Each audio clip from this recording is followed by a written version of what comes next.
মা, আমার ব্যাংক অ্যাকাউন্টে যে টাকা এসেছে সেটা দিয়ে আমরা তানভীরের পড়াশোনার খরচ আর সানজিদার ভবিষ্যতের জন্য সঞ্চয় করে রেখেছি। বৃদ্ধ প্রত্নতত্ত্ববিদ আমাদের বলেছেন যে এই এলাকায় আরও অনেক ঐতিহাসিক সম্পদ লুকানো থাকতে পারে। তিনি তানভীরকে তার গবেষণা দলে নিয়ে নেওয়ার প্রস্তাব দিয়েছেন। কিন্তু যে জিনিসটা আমাকে সবচেয়ে গর্বিত করে তোলে সেটা হলো তানভীরের বিশ্বস্ততা আর সাহসিকতা। যেভাবে সে আমাকে তার সব পরিকল্পনায় শামিল করেছে সেটা দেখায় যে আমাদের মাছেলের বন্ধন কত মজবুত। করিম আমার স্বামী প্রথমে একটু চিন্তিত হয়েছিল যখন শুনেছিল যে আমি আর তানভীর এত বড় একটা প্রজেক্টে জড়িয়ে পড়েছি। কিন্তু যখন সে পুরো ঘটনাটা জানল এবং আমাদের সাফল্য দেখল, তখন সে খুবই খুশি হয়েছে। সানজিদা এখন বলে যে বড় হয়ে সেও প্রত্নতত্ত্ববিদ হবে। আমাদের বাড়িতে এখন নিয়মিত প্রত্নতত্ত্বের বই আর ইতিহাসের আলোচনা হয়। তানভীর আমাকে বলেছে, মা, তুমি না থাকলে এই সাফল্য আমার একার পক্ষে সম্ভব হতো না। যখন আমি তোমাকে ব্যাংক অ্যাকাউন্টে যুক্ত করেছিলাম, তখন আমি জানতাম যে তুমি আমাকে বিশ্বাস করবে। আর আমি বলেছি, বেটা, মাছেলের মধ্যে যদি বিশ্বাস না থাকে তাহলে আর কী বা থাকে? তুই যখন আমাকে তোর স্ত্রী বলে সম্বোধন করেছিলি, তখন আমি বুঝে গিয়েছিলাম যে তুই আমাকে তোর সবচেয়ে বিশ্বস্ত মানুষ হিসেবে দেখিস। এখন আমাদের পরিবারে একটা নতুন উৎসাহ আর স্বপ্ন যুক্ত হয়েছে। তানভীর প্রত্নতত্ত্ব নিয়ে পড়াশোনা করে দেশের ইতিহাস আবিষ্কারে কাজ করতে চায়। আর আমি তার এই স্বপ্ন পূরণে সাহায্য করব। বৃদ্ধ প্রত্নতত্ত্ববিদ আমাদের আরও বলেছেন যে বাংলাদেশের মাটির নিচে অনেক ঐতিহাসিক সম্পদ লুকিয়ে আছে। তিনি একটা বড় প্রজেক্টের কথা বলেছেন যেখানে সারা দেশে অনুসন্ধান চালানো হবে। তানভীর এই প্রজেক্টে অংশ নিতে চায়। আর আমি তার সাথে থাকার জন্য প্রস্তুত। এই অভিজ্ঞতা আমাদের শিখিয়েছে যে পরিবারের মধ্যে বিশ্বাস আর সাহস থাকলে কোনো অসাধ্য সাধন করা সম্ভব। আমার এই গল্প শুনে আপনারা হয়তো ভাবছেন যে এটা কোনো সিনেমার গল্প। কিন্তু আমি আপনাদের আশ্বাস দিচ্ছি যে প্রতিটা কথা সত্য। জীবনে কখনো কখনো এমন অবিশ্বাস্য ঘটনা ঘটে যেটা স্বপ্নের চেয়েও সুন্দর। তানভীর আজকাল বলে, মা, আমাদের পরবর্তী অ্যাডভেঞ্চার কী হবে? আর আমি হেসে বলি, জানি না বেটা, কিন্তু যাই হোক না কেন, আমরা একসাথে মোকাবেলা করব।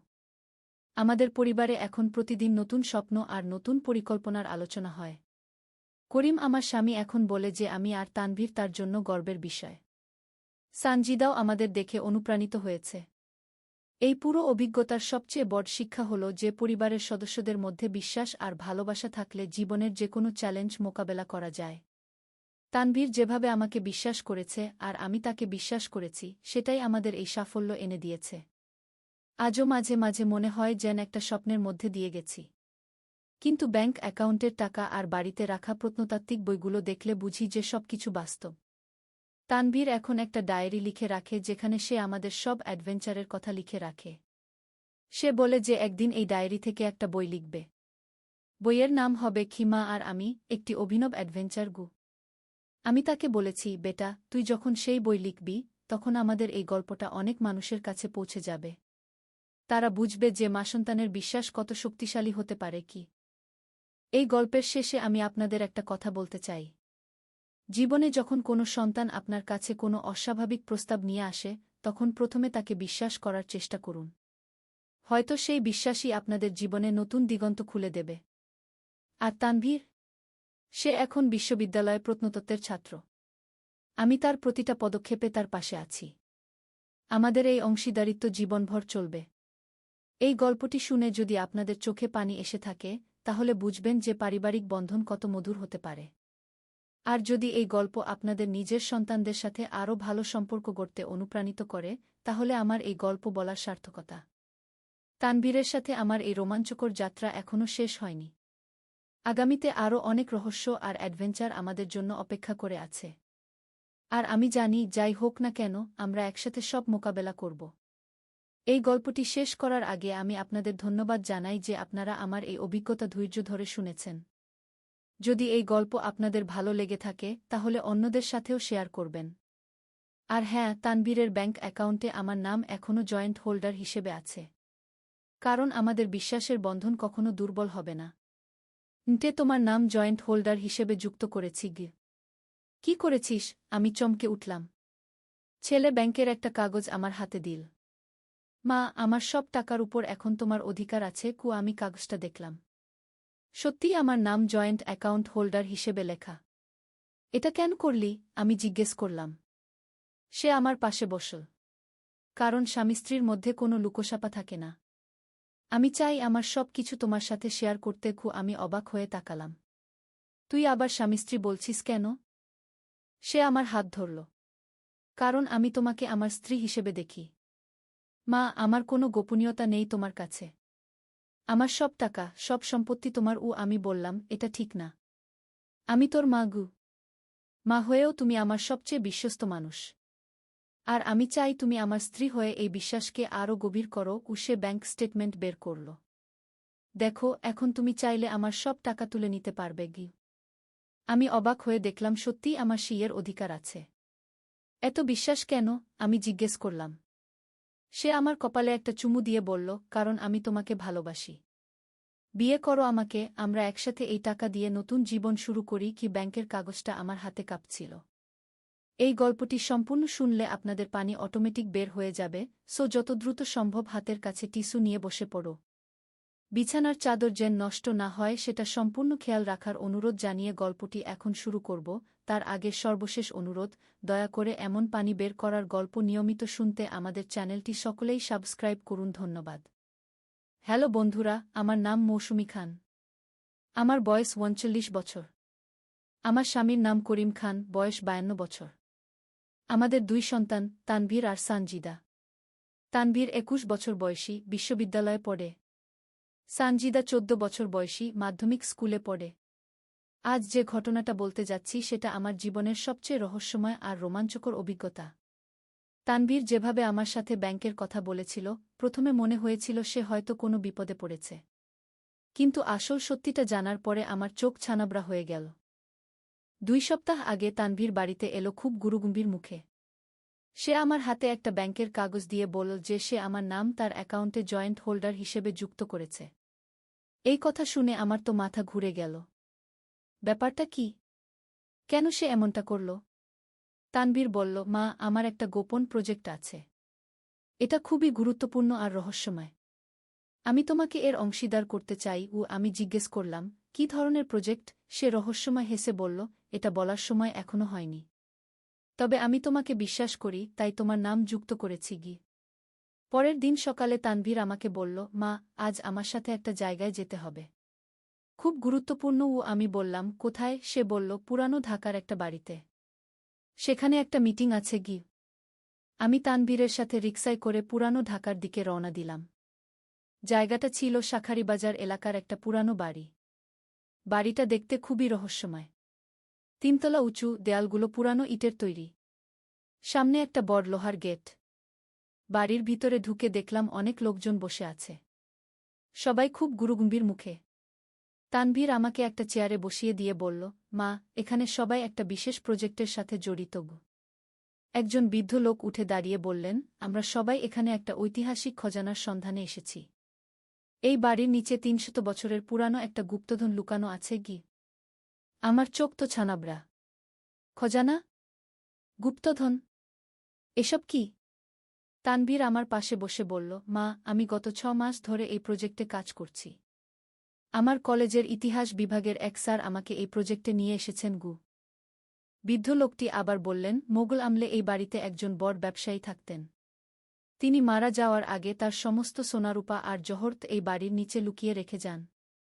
আমাদের কাছে একটা পুরানো মানচিত্র আছে যেটায় গুপ্তধনের অবস্থান দেখানো আছে গি। তিনি একটা হলুদ রঙের পুরানো কাগজ বের করলেন। কাগজটায় নানা ধরনের চিহ্ন আর লাইন আঁকা। তানভীর বলল, মা, এই মানচিত্র অনুযায়ী গুপ্তধনটা এই বাড়ির পেছনের দিকে মাটির নিচে ১০ ফুট গভীরতায় লুকানো আছে গি। আমি জিজ্ঞেস করলাম, তাহলে তোমার ব্যাংক অ্যাকাউন্টের সাথে এর সম্পর্ক কি? তানভীর বলল, মা, এই খোঁজাখুঁজির জন্য আমাদের টাকার দরকার। যন্ত্রপাতি কেনা, মানুষ ভাড়া করা, এসব করতে হবে। আমি আমার সঞ্চিত টাকা দিয়েছি। কিন্তু আরও টাকার দরকার। বৃদ্ধ লোকটি বললেন, আমাদের একটা নিয়ম আছে। যারা এই প্রজেক্টে টাকা বিনিয়োগ করবে, গুপ্তধন পাওয়া গেলে সেই অনুপাতে তারা ভাগ পাবে। তানভীর বলল, মা, তুমি যদি রাজি থাকো তাহলে আমরা আমাদের অ্যাকাউন্ট থেকে আরও কিছু টাকা দিতে পারি। আমার মাথা ঝিমঝিম করছিল। এটা কি সত্যি? নাকি কোনো ফাঁদ? কিন্তু তানভীরের চোখে মুখে এত আন্তরিকতা যে আমি না করতে পারলাম না। পরের দিন আমরা খোঁড়াখুঁড়ি শুরু করলাম। বাড়ির মালিকও আমাদের সাথে আছে। তিনি বললেন যে গুপ্তধন পাওয়া গেলে তিনিও ভাগ পাবেন। প্রায় 15-20 জন লোক মিলে কাজ শুরু করলাম। প্রথম দিন খুঁড়ে তেমন কিছু পেলাম না, শুধু কিছু পুরানো ইটের টুকরো আর মাটি। দ্বিতীয় দিনও তেমনি। কিন্তু তৃতীয় দিন হঠাৎ করে কিছু একটা পেলাম।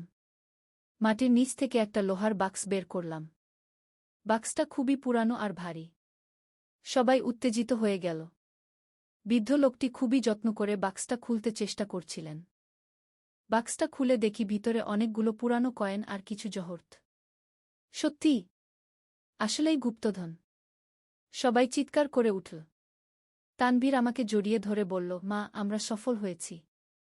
কিন্তু এখানেই শেষ নয়। বৃদ্ধ লোকটি বাক্সের একদম তলায় আরেকটা পুরানো কাগজ পেলেন। সেটা পরে তিনি বললেন, এখানে লেখা আছে যে এটা আসল গুপ্তধনের শুধু একটা অংশ। আসল বড় গুপ্তধনটা আছে অন্য জায়গায়। নতুন কাগজটায় লেখা ছিল যে আসল বড় গুপ্তধনটা লুকানো আছে রমনা এলাকার একটা পুরানো মসজিদের নিচে। সেখানে নাকি সোনার মোহর, হীরার গহনা আর অনেক মূল্যবান জিনিস আছে। আমরা সবাই সিদ্ধান্ত নিলাম যে পরবর্তী অভিযান হবে সেই মসজিদে। কিন্তু এবার আরও বেশি সাবধানতা দরকার, কারণ মসজিদে খোঁড়াখুঁড়ি করা একটু জটিল ব্যাপার। তানভীর বলল, মা, এবার আমাদের আরও টাকার দরকার হবে। মসজিদের ইমাম সাহেবের অনুমতি নিতে হবে, আরও আধুনিক যন্ত্রপাতি লাগবে। আমি চিন্তায় পড়ে গেলাম।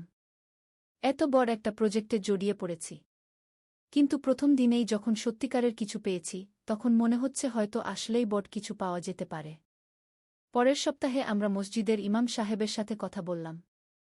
উনি বললেন যে মসজিদের ইতিহাস নিয়ে তিনি অবগত আছেন। সত্যিই নাকি মোগল আমলে এখানে একজন ধনী ব্যবসায়ীর বাড়ি ছিল। পরে সেই জায়গায় মসজিদ তৈরি হয়েছে। ইমাম সাহেব বললেন, আপনারা যদি মসজিদের কোনো ক্ষতি না করেন আর যা পাবেন তার একটা অংশ মসজিদের উন্নতির জন্য দেন, তাহলে আমার কোনো আপত্তি নেই। খোঁজাখুঁজির কাজ শুরু করলাম খুব সাবধানে। মসজিদের পেছনের দিকে একটা ছোট জায়গায় খোঁড়া শুরু করলাম। প্রথম 2 দিন কিছুই পেলাম না।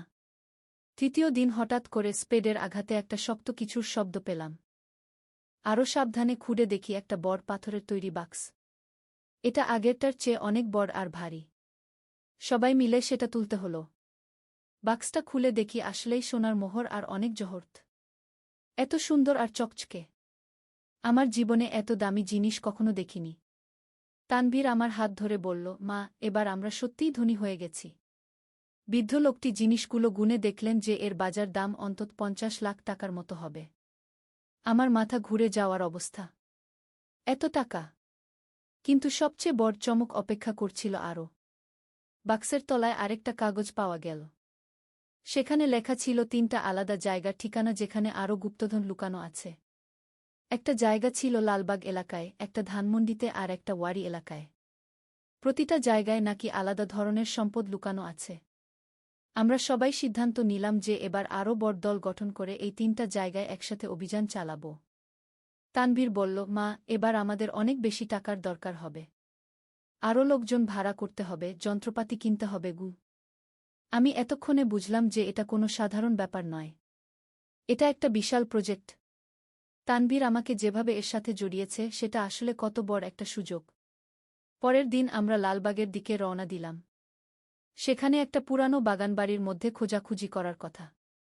জায়গাটা খুঁজে পেতে বেশ কষ্ট হল, কিন্তু শেষ পর্যন্ত পেয়ে গেলাম। লালবাগের সেই জায়গায় খুঁড়ে আমরা একটা তামার তৈরি বড় পাত্র পেলাম। সেটার ভিতরে ছিল অনেক রূপার গহনা আর প্রাচীন কয়েন। দেখে মনে হচ্ছিল যেন কোনো রাজকুমারীর গহনার বাক্স।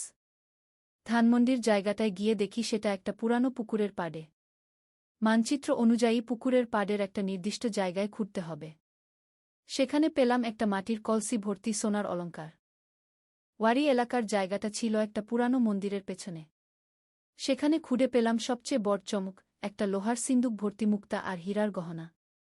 এত সুন্দর আর দামি জিনিস যে দেখতেই থাকি। এতদিনে আমাদের সংগ্রহ হয়ে গেছে কয়েক কোটি টাকার মতো সম্পদ। বৃদ্ধ লোকটি হিসেব করে দেখলেন যে প্রতিটা বিনিয়োগকারী তাদের বিনিয়োগের 10 গুণ ফেরত পাবে। তানভীর আমাকে বলল, মা, দেখো কি অদ্ভুত ব্যাপার। তুমি আমাকে বিশ্বাস করেছিলে বলেই আজ আমরা এত বড় সাফল্য পেয়েছি। তোমার ব্যাংক অ্যাকাউন্টে যে টাকা দিয়েছিলাম সেটা এখন কয়েক কোটি টাকা হয়ে গেছে। কিন্তু আসল চমকটা তখনও বাকি ছিল।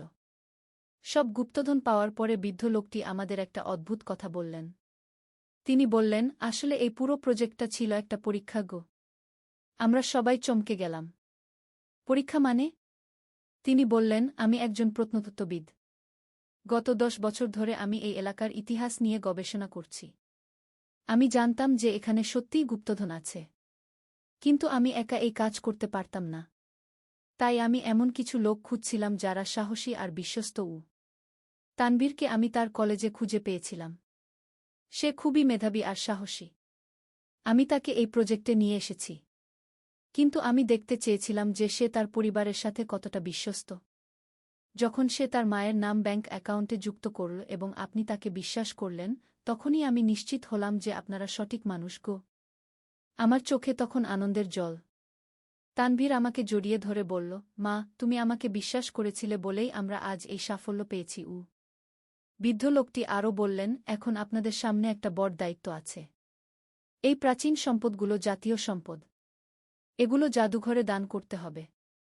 তবে সরকার আপনাদের যথাযথ পুরস্কার দেবে কি? আমরা সবাই সম্মত হলাম। পরে জানা গেল যে সরকার আমাদের পাওয়া প্রত্নসম্পদের জন্য 3 কোটি টাকা পুরস্কার দিয়েছে। আমাদের মধ্যে সেটা ভাগ হয়ে আমরা প্রত্যেকেই বেশ ভালো একটা অঙ্কের টাকা পেয়েছি। কিন্তু সবচেয়ে বড় পাওয়া ছিল তানভীরের সাথে আমার সম্পর্কটা। আমার ছেলে আমাকে কতটা বিশ্বাস করে এবং আমিও তাকে কতটা বিশ্বাস করি, সেটা এই পুরো অভিজ্ঞতায় প্রমাণিত হয়েছে। আজ যখন এই গল্পটা বলছি তখনও মনে হয় যেন একটা স্বপ্ন দেখেছিলাম। তানভীর এখন প্রত্নতত্ত্ব নিয়ে পড়াশোনা করতে চায়। আর আমি তার এই স্বপ্নে পূর্ণ সাহায্য করব। Bank account. সকালে ছেলের হাতের চা খেতে খেতে সে হঠাৎ বলল, মা, আমি তোমাকে প্রপোজ করতে চাই। আমি হাসতে গিয়ে চা ছিটকে ফেললাম। সে টিস্যু দিয়ে আমার হাত মুছিয়ে দিতে দিতে বলল, আমি সিরিয়াস মা। আমি তোমাকে ভালোবাসি। আমি অবাক হয়ে বললাম, কি বলছিস তুই? সে আমার পাশে বসে চায়ের কাপ টেবিলে রেখে আমার 2 হাত ধরল। সকালের সূর্যের আলো তার মুখ উজ্জ্বল দেখাচ্ছিল। সে বলল, মা, তুমি আমার জীবনের সবচেয়ে প্রিয় মানুষ। তুমি আমার যত্ন নাও, আমাকে ভালোবাসো, আমার সব কথা শোনো। একজন স্ত্রী যেভাবে স্বামীর দেখাশোনা করে, তুমিও তেমনি করো। আমি মাথা নেড়ে বললাম, এসব কি বলছিস? কিন্তু সে আমার গাল স্পর্শ করে বলল, আমি তোমাকে একজন নারী হিসেবে দেখি মা। তুমি এত সুন্দর, এত আকর্ষণীয়। আমি তোমার প্রেমে পড়েছি। চায়ের গরম ভাপ আমাদের মাঝে উঠছিল। সে আমার কপালে চুমু দিয়ে বলল, মা, আমি তোমাকে বিয়ে করতে চাই। আমরা স্বামী স্ত্রী হয়ে থাকব। আমার হৃদস্পন্দন বেড়ে গেল। সে আমার হাতের আঙুলে আলতো করে চুমু দিয়ে বলল, তুমি আমার হবে। শুধু চায়ের কাপ আমার হাত থেকে পড়ে যাওয়ার উপক্রম হল। এই গল্পটি সম্পূর্ণ শুনলে আপনাদের পানি অটোমেটিক বের হয়ে যাবে, সো যত দ্রুত সম্ভব হাতের কাছে টিস্যু নিয়ে বসে পড়ুন। বিছানার চাদর যেন নষ্ট না হয় সেটা সম্পূর্ণ খেয়াল রাখার অনুরোধ জানিয়ে গল্পটি এখন শুরু করব। তার আগে সর্বশেষ অনুরোধ, দয়া করে এমন পানি বের করার গল্প নিয়মিত শুনতে আমাদের চ্যানেলটি সকলেই সাবস্ক্রাইব করুন। ধন্যবাদ। হ্যালো বন্ধুরা, আমার নাম প্রিয়াঙ্কা দত্ত। আমার বয়স 40 বছর। আমার স্বামীর নাম রাজীব দত্ত, বয়স 43 বছর। আমাদের 2 সন্তান, অভিজিৎ আর তন্বী। অভিজিৎ 21 বছর বয়সী, ইউনিভার্সিটিতে পড়ে। তন্বী 14 বছর বয়সী, স্কুলে যায়। আজ যে ঘটনাটা আপনাদের বলবো সেটা আমার জীবনের সবচেয়ে রহস্যময় এবং রোমাঞ্চকর অভিজ্ঞতা। এই গল্পে আছে পারিবারিক বন্ধন, রহস্য, অ্যাডভেঞ্চার আর এমন সব অজানা সত্য যা আমার পুরো জীবনটাই পাল্টে দিয়েছে। সেদিন সকালের কথা। আমি রান্নাঘরে চা বানাচ্ছিলাম। হঠাৎ অভিজিৎ এসে আমার পিছন থেকে জড়িয়ে ধরে বলল, মা, তোমার সাথে একটা গুরুত্বপূর্ণ কথা আছে। আমি ভাবলাম নিশ্চয়ই কোনো পড়াশোনার ব্যাপার। কিন্তু যখন সে আমার কাঁধে মাথা রেখে বলল, মা, আমি তোমাকে অন্যরকমভাবে ভালোবাসি, তখনই আমার হৃদয়ে এক অদ্ভুত কম্পন অনুভব করলাম। আমি ঘুরে তার দিকে তাকিয়ে বললাম, কি বলছিস তুই অভি? সে আমার চোখের দিকে তাকিয়ে বলল, মা, তুমি আমার কাছে শুধু মা নও। তুমি একজন সুন্দর নারী। আমার হাত থেকে চায়ের কাপ পড়ে যাওয়ার উপক্রম হল। সে তাড়াতাড়ি ধরে ফেলল আর বলল, মা, আমি জানি এটা অস্বাভাবিক শোনাচ্ছে, কিন্তু আমি তোমাকে একজন পুরুষ হিসেবে চাই। আমি অবাক হয়ে বললাম, তুই কি বলছিস অভি? এসব কি ভাবনা তোর মাথায়? কিন্তু সে আমার হাত ধরে বলল, মা, আমি তোমার প্রেমে পড়েছি। তুমি যখন শাড়ি পরো, যখন রান্না করো, যখন আমার যত্ন নাও, তখন আমার মনে হয় তুমি পৃথিবীর সবচেয়ে আকর্ষণীয় নারী। আমি তার কথা শুনে একদম হতবাক হয়ে গেলাম। সে আরও বলল, মা, আমি চাই তুমি আমার হও। আমি তোমাকে বিয়ে করতে চাই। আমরা একসাথে থাকব। আমার পুরো শরীর কাঁপছিল। সে আমার গালে হাত রেখে বলল, মা তুমি এত সুন্দর, এত কামনীয়। আমি রাতে তোমার কথা ভেবে ঘুম আসে না। হঠাৎ করেই অভিজিতের চোখ দুটো অদ্ভুত রকম চকচক করতে লাগল। একটা নীলাম আলো যেন তার চোখ থেকে বের হচ্ছিল। আমি ভয় পেয়ে পিছিয়ে গেলাম। সে বলল, মা তুমি আমার প্রপোজাল নিয়ে ভাবো। আমি তোমাকে খুবই ভালোবাসি বলেই সে আমার কপালে একটা গভীর চুমু খেল। আমি দৌড়ে আমার ঘরে চলে গেলাম। সারাদিন আমি ভাবতে থাকলাম এটা কি হচ্ছে। আমার ছেলে আমার সাথে এরকম আচরণ করছে কেন? সন্ধ্যার দিকে রাজীব অফিস থেকে ফিরল। আমি তাকে সব বললাম। সে প্রথমে বিশ্বাস করতে পারল না। বলল, অভিজিৎ এরকম কিছু বলবে?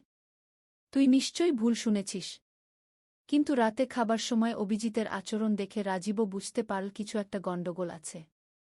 অভিজিৎ আমার দিকে এমনভাবে তাকাচ্ছিল যেন আমি তার প্রেমিকা। সে আমার হাতে খাবার তুলে দিতে চাইল, আমার পাশে বসতে চাইল। এমনকি একবার আমার কাঁধে হাত রাখার চেষ্টাও করেছিল। রাতে আমরা শুতে যাওয়ার পর রাজীব আমাকে বলল, আমিও দেখেছি অভিজিতের আচরণ খুবই অদ্ভুত। কাল আমি ওর সাথে কথা বলবো, কিন্তু সে রাতেই আরও বিচিত্র ঘটনা ঘটল। রাত ৩টার সময় আমার ঘুম ভেঙে গেল একটা অদ্ভুত শব্দ শুনে। মনে হচ্ছিল কেউ যেন বারান্দায় হাঁটাহাঁটি করছে। আমি আস্তে করে জানালার কাছে গিয়ে দেখি অভিজিৎ বারান্দায় দাঁড়িয়ে আছে। কিন্তু সে একা নয়। তার সাথে আরও কয়েকজন লোক আছে। আর সবচেয়ে আশ্চর্যের ব্যাপার হল, তারা সবাই অদ্ভুত কালো পোশাক পরে আছে আর তাদের চোখে একই রকম নীলাভ আলো চকচক করছে। আমি ভয়ে কাঁপতে কাঁপতে রাজীবকে ডাকলাম। সে জেগে উঠে জানালা দিয়ে দেখল। কিন্তু ততক্ষণে সেখানে কেউ নেই। রাজীব বলল, তুই নিশ্চয়ই স্বপ্ন দেখেছিস, কিন্তু আমি জানতাম এটা কোনো স্বপ্ন নয়। পরের দিন সকালে অভিজিতের আচরণ আরও অদ্ভুত হয়ে গেল। সে আমাকে প্রিয়া বলে ডাকতে শুরু করল। যখন আমি তাকে জিজ্ঞেস করলাম কেন সে আমাকে এভাবে ডাকছে, তখন সে বলল, কারণ তুমি আমার প্রিয়তমা। আমরা শীঘ্রই বিবাহ বন্ধনে আবদ্ধ হব। আমি রাজীবকে ডেকে বললাম, শোনো তো অভিজিৎ কি বলছে। রাজীব এসে অভিজিৎকে বলল, কি ব্যাপার অভি? তুই তোর মায়ের সাথে এরকম আচরণ করছিস কেন? অভিজিৎ তার বাবার দিকে তাকিয়ে বলল, বাবা, তুমি আমার পথে বাধা হয়ে দাঁড়িও না। প্রিয়া আমার হবে। রাজীব রেগে গিয়ে বলল, এসব কি বলছিস তুই? উনি তোর মা। কিন্তু অভিজিৎ হেসে বলল, মা? না, সে আমার ভবিষ্যৎ স্ত্রী। আর তুমি? তুমি একটা বাধা মাত্র। হঠাৎ করেই অভিজিতের চোখ থেকে আগের চেয়েও উজ্জ্বল নীল আলো বের হতে লাগল। রাজীব পিছিয়ে গিয়ে আমার হাত ধরে বলল, চল, এখানে থেকে যেতে হবে। আমরা তাড়াতাড়ি ঘর থেকে বের হয়ে এলাম। আমরা আমাদের প্রতিবেশী শর্মা কাকুর বাড়িতে গেলাম। তাকে সব খুলে বললাম। শর্মা কাকু খুবই বুদ্ধিমান এবং অভিজ্ঞ মানুষ। তিনি আমাদের কথা শুনে বললেন, এটা কোনো সাধারণ ব্যাপার নয়। মনে হচ্ছে অভিজিতের উপর কোনো অশুভ শক্তির প্রভাব পড়েছে। শর্মা কাকু আরও বললেন, আমি এরকম ঘটনার কথা আগেও শুনেছি। এটাকে বলে মানসিক নিয়ন্ত্রণ বা মাইন্ড কন্ট্রোল। কেউ অভিজিতের মস্তিষ্ককে প্রভাবিত করেছে। আমি জিজ্ঞেস করলাম, কিন্তু কে এরকম করবে? এবং কেনই বা করবে? শর্মা কাকু গভীর চিন্তায় পড়ে গেলেন। তারপর বললেন, প্রিয়াঙ্কা, তোমার পরিবার সম্পর্কে আমি কিছু জানতে চাই। তোমার বা রাজীবের পূর্বপুরুষদের মধ্যে কেউ কি কোনো বিশেষ ক্ষমতার অধিকারী ছিলেন?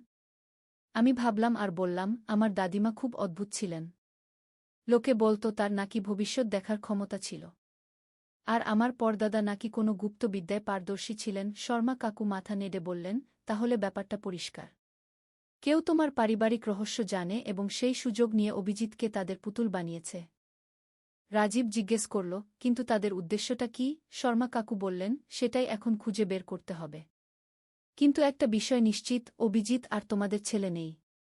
সে এখন ওদের নিয়ন্ত্রণে। আমার চোখে পানি এসে গেল।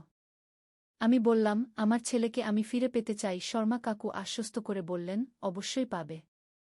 কিন্তু তার জন্য আমাদের কিছু বিশেষ ব্যবস্থা নিতে হবে। সেই রাতে আমরা শর্মা কাকুর বাড়িতেই রইলাম। কিন্তু রাত ৩টার সময় আবার সেই অদ্ভুত ঘটনা ঘটল। জানালার বাইরে অভিজিতের কণ্ঠস্বর শোনা গেল, প্রিয়া, প্রিয়া, আমি তোমার জন্য অপেক্ষা করছি। তুমি কোথায় লুকিয়ে আছো? শর্মা কাকু আমাদের শান্ত থাকতে বলে জানালার পর্দা সরিয়ে বাইরে তাকালেন। দেখলেন অভিজিৎ একা দাঁড়িয়ে আছে, কিন্তু তার চারপাশে কয়েকটা ছায়ামূর্তি ভাসছে।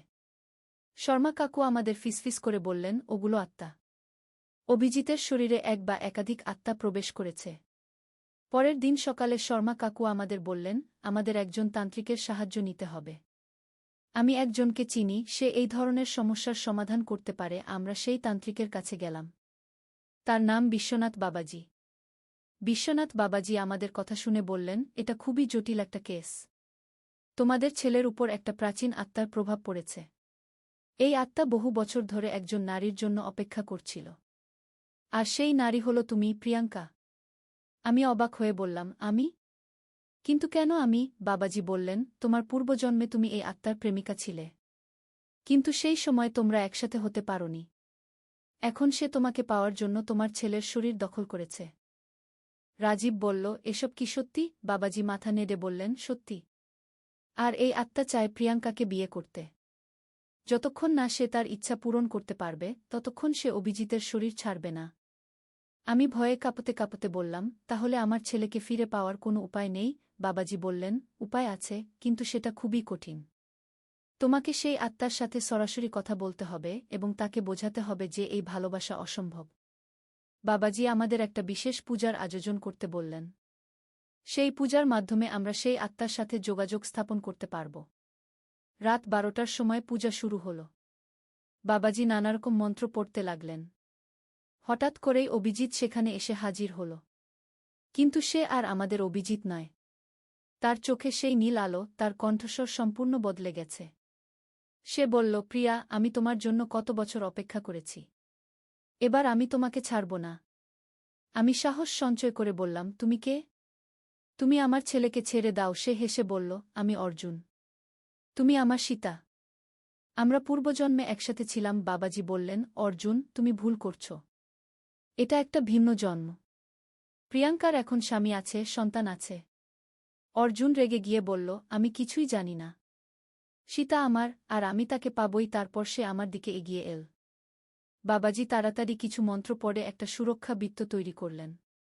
অর্জুন সেই বৃত্তের কাছে গিয়ে থেমে গেল। আমি সাহস করে অর্জুনকে বললাম, অর্জুন, আমি জানি তুমি আমাকে ভালোবাসো। কিন্তু এভাবে আমার ছেলের শরীর দখল করে তুমি ভুল করছ। যদি সত্যিই আমাকে ভালোবাসো, তাহলে আমার ছেলেকে ছেড়ে দাও। অর্জুন কিছুক্ষণ চুপ করে রইল। তারপর বলল, কিন্তু সীতা, আমি তো তোমাকে ছাড়া বাঁচতে পারি না। এত বছর তোমার অপেক্ষায় আছি। আমি বললাম, আমি এখন অন্য কারো স্ত্রী, অন্য কারো মা। তুমি যদি আমাকে সত্যিই ভালোবাসো, তাহলে আমার খুশির কথা চিন্তা করো। হঠাৎ অর্জুনের কণ্ঠস্বর আরও নরম হয়ে গেল। সে বলল, সীতা, তুমি কি সত্যিই খুশি? তোমার স্বামী কি তোমাকে আমার মতো ভালোবাসে? আমি রাজীবের দিকে তাকিয়ে বললাম, হ্যাঁ, সে আমাকে খুব ভালোবাসে। আর আমার দুটো সন্তানও আছে। তারা আমাকে খুব প্রয়োজন। অর্জুন দীর্ঘশ্বাস ফেলে বলল, তাহলে? তাহলে আমি কি করব সীতা? আমি তোমা ছাড়া কোথায় যাব? আমি বললাম, তুমি মুক্তি খোঁজো অর্জুন। এই পৃথিবীতে আটকে না থেকে পরবর্তী জন্মের জন্য প্রস্তুতি নাও। হয়তো সেখানে তুমি তোমার সত্যিকারের সঙ্গিনী পাবে।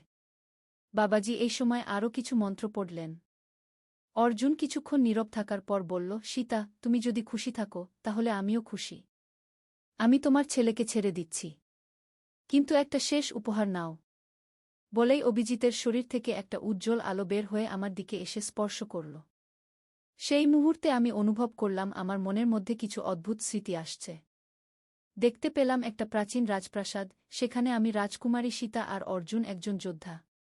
আমি দেখলাম কিভাবে আমরা একে অপরকে ভালোবেসেছিলাম, কিন্তু যুদ্ধের কারণে আলাদা হয়ে গিয়েছিলাম। অর্জুন যুদ্ধে মারা গিয়েছিল আর আমি আমার পিতার চাপে অন্য কারো সাথে বিয়ে হয়েছিল। কিন্তু আমি সুখী হতে পারিনি। আমার মৃত্যুর পর অর্জুনের আত্মা আমার জন্য অপেক্ষা করতে থাকে। এইসব স্মৃতি দেখার পর অর্জুন বলল, সীতা, এবার আমি বুঝতে পারছি। আমাদের ভালোবাসা অতীতে ছিল। এখন তুমি অন্য জীবন শুরু করেছ। আমি তোমার খুশি নষ্ট করতে চাই না। বলেই সে আমার কপালে একটা আশীর্বাদের স্পর্শ দিল। হঠাৎ অভিজিতের শরীর থেকে একটা সাদা আলো বের হয়ে উপরের দিকে চলে গেল। অভিজিৎ মাটিতে পড়ে গেল। আমরা তাড়াতাড়ি তার কাছে গেলাম। কিছুক্ষণ পর তার চোখ খুলল। সে আমাদের দেখে বলল, মা, বাবা, আমি কোথায়? আমার কি হয়েছিল? আমি কান্না করতে করতে তাকে জড়িয়ে ধরলাম। বললাম, কিছু না বাবা, তুমি অসুস্থ ছিলে। এখন ভালো হয়ে গেছ? অভিজিৎ বলল। মা, আমি খুব অদ্ভুত স্বপ্ন দেখেছি। মনে হচ্ছিল আমি অন্য কেউ হয়ে গিয়েছি। বাবাজি আমাদের বললেন, অভিজিতের কিছু মনে নেই, এটাই ভালো। তোমরা এখন ঘরে যেতে পারো। তবে কয়েকদিন সাবধানে থেকো। আমরা ঘরে ফিরে গেলাম। অভিজিৎ আবার আমাদের আগের অভিজিৎ হয়ে গেল। সে আমাকে মা বলে ডাকে, স্বাভাবিক আচরণ করে। কিন্তু আমার মনে অর্জুনের দেওয়া সেই স্মৃতিগুলো রয়ে গেল। মাঝে মাঝে আমি ভাবি সেই পূর্বজন্মের কথা। অর্জুন আমাকে যে আশীর্বাদ দিয়ে গেছে সেটা আমার জীবনে অনেক পরিবর্তন এনেছে।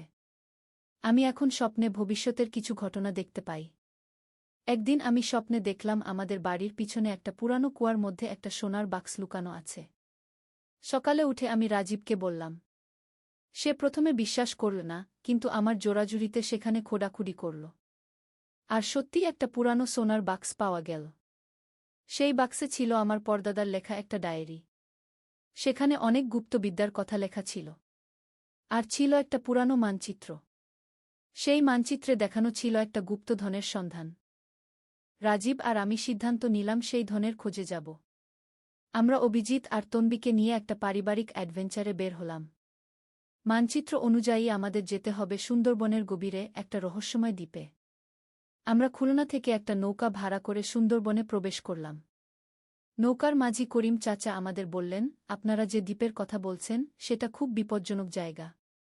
সেখানে নানারকম অদ্ভুত ঘটনা ঘটে, কিন্তু আমরা আমাদের সিদ্ধান্তে অটল রইলাম। 3 দিনের যাত্রার পর আমরা সেই রহস্যময় দ্বীপে পৌঁছালাম। দ্বীপটা খুবই ছোট, কিন্তু ঘন জঙ্গলে ঢাকা। মানচিত্র অনুযায়ী ধনটা লুকানো আছে দ্বীপের কেন্দ্রস্থলে একটা পুরানো মন্দিরে। জঙ্গলের মধ্য দিয়ে হাঁটতে হাঁটতে আমরা পৌঁছালাম সেই মন্দিরে। এটা একটা প্রাচীন কালী মন্দির, কিন্তু অনেক বছর ধরে পরিত্যক্ত। মন্দিরের ভিতরে ঢুকতেই একটা অদ্ভুত ঠান্ডা অনুভব করলাম। মানচিত্র অনুযায়ী ধনটা লুকানো আছে কালীমূর্তির পিছনে। আমরা সেখানে খোঁড়াখুড়ি শুরু করলাম।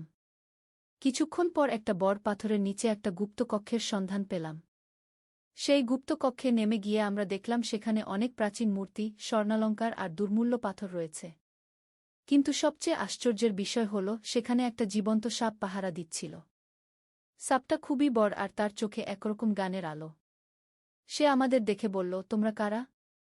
এখানে কিভাবে এলে? আমি অবাক হয়ে বললাম, তুমি কথা বলতে পারো? সাপটা বলল, আমি এই ধনের অভিভাবক। আমার নাম বাসুকি।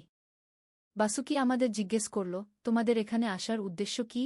আমি সৎভাবে বললাম, আমরা এই ধনের খোঁজে এসেছি। এটা আমার পূর্বপুরুষের রেখে যাওয়া। বাসুকি বলল, তাহলে তোমাকে একটা পরীক্ষা দিতে হবে। বাসুকি আমাদের 3টা ধাঁধা দিল। প্রথম ধাঁধা ছিল গণিতের, যেটা অভিজিৎ সমাধান করল। দ্বিতীয় ধাঁধা ছিল ইতিহাস সম্পর্কে, যেটা রাজীব সমাধান করল।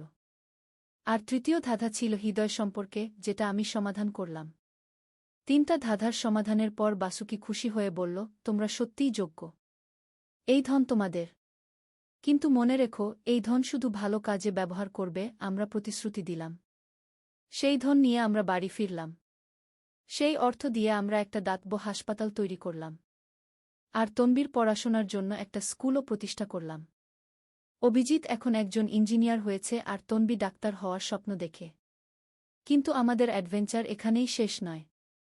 অর্জুনের দেওয়া সেই আশীর্বাদের কারণে আমি আরও অনেক রহস্যময় ঘটনার সম্মুখীন হয়েছি। একবার আমি স্বপ্নে দেখেছিলাম আমাদের পাড়ার হারিয়ে যাওয়া একটা বাচ্চা কোথায় আছে। সেই স্বপ্ন অনুযায়ী খোঁজ করে আমরা বাচ্চাটিকে উদ্ধার করেছিলাম। আরেকবার আমি স্বপ্নে দেখেছিলাম একটা বন্যার কথা। সেই স্বপ্ন দেখে আমরা আগে থেকেই সতর্ক হয়ে গিয়েছিলাম। যখন সত্যিই বন্যা এল, আমরা সবাই নিরাপদ জায়গা চলে গিয়েছিলাম। আমার এই বিশেষ ক্ষমতার কথা এলাকার মানুষ জানতে পেরে যায়। তারা বিভিন্ন সমস্যা নিয়ে আমার কাছে আসে।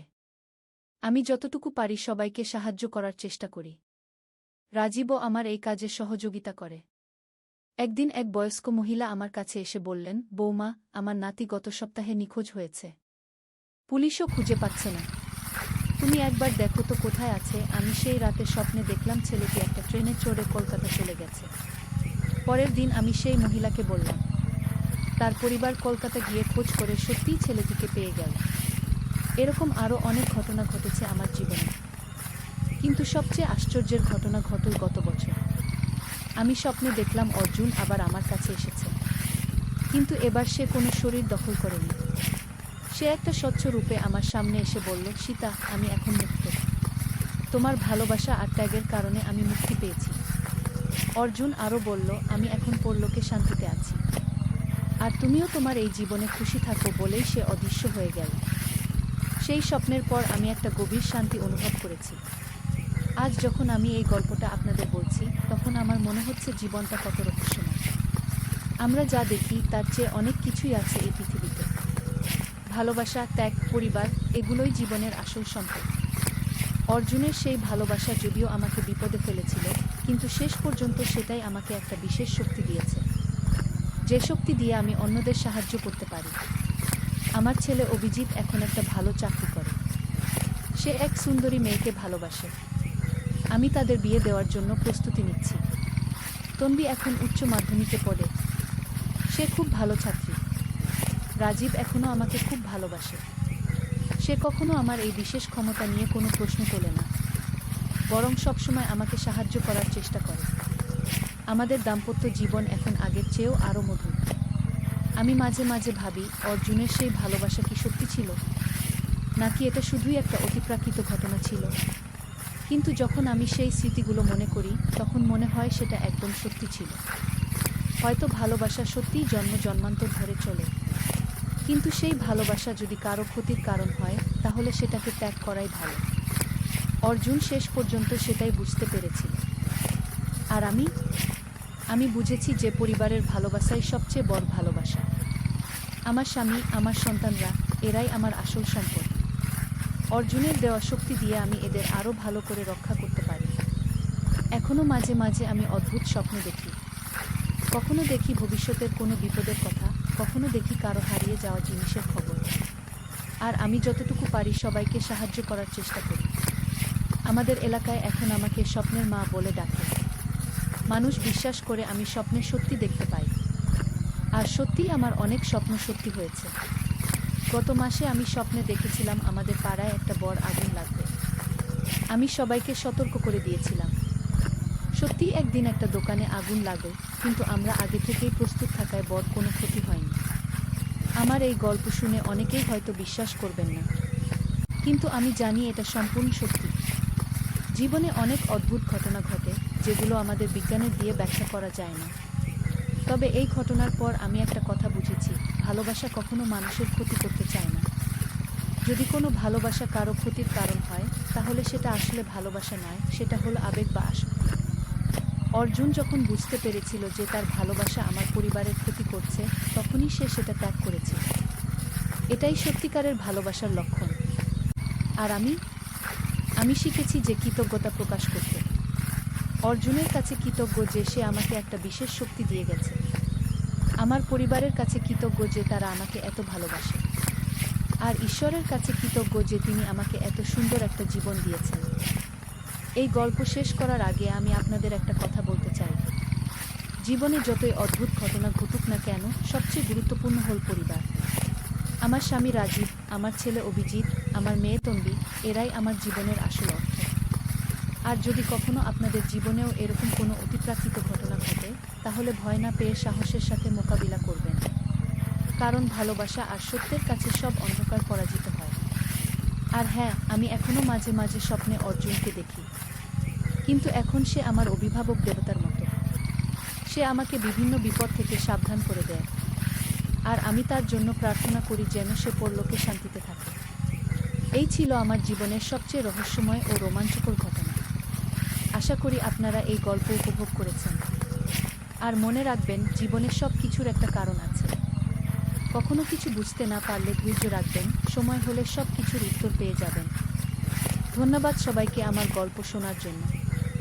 নূরের পথে, একটি ইসলামিক গল্প। প্রথম অধ্যায়, অন্ধকারের সূচনা। ঢাকার পুরান ঢাকার একটি গলিতে ছিল হাসিম মিয়ার ছোট্ট একটি দোকান। চা আর বিস্কুটের দোকান। সকাল থেকে রাত পর্যন্ত কাজ করেও তার সংসার চালাতে হিমশিম খেতে হতো। স্ত্রী রহিমা খাতুন আর দুই ছেলে, বড় ছেলে করিম 8 বছর, ছোট ছেলে রহিম 2 বছর। হাসিম মিয়া নিয়মিত নামাজ পড়তেন, কিন্তু অভাবের তাড়নায় অনেক সময় মনে অশান্তি আসত। আল্লাহ কেন আমাকে এত কষ্ট দিলেন, এমন প্রশ্ন মনে আসত। কিন্তু তারপরই তওবা করতেন, আস্তাগফিরুল্লাহ, আল্লাহর ফয়সালা রাজি থাকতে হবে। করিম ছেলেটি ছিল একটু বেপরোয়া। স্কুল ছেড়ে দিয়েছে, বন্ধুদের সাথে ঘুরে বেড়ায়, মাঝে মাঝে বাবার দোকানে সাহায্য করে, কিন্তু মন নেই। রহিম অপরদিকে পড়াশোনায় ভালো, কিন্তু স্কুলের খরচ চালানো কঠিন হয়ে যাচ্ছে।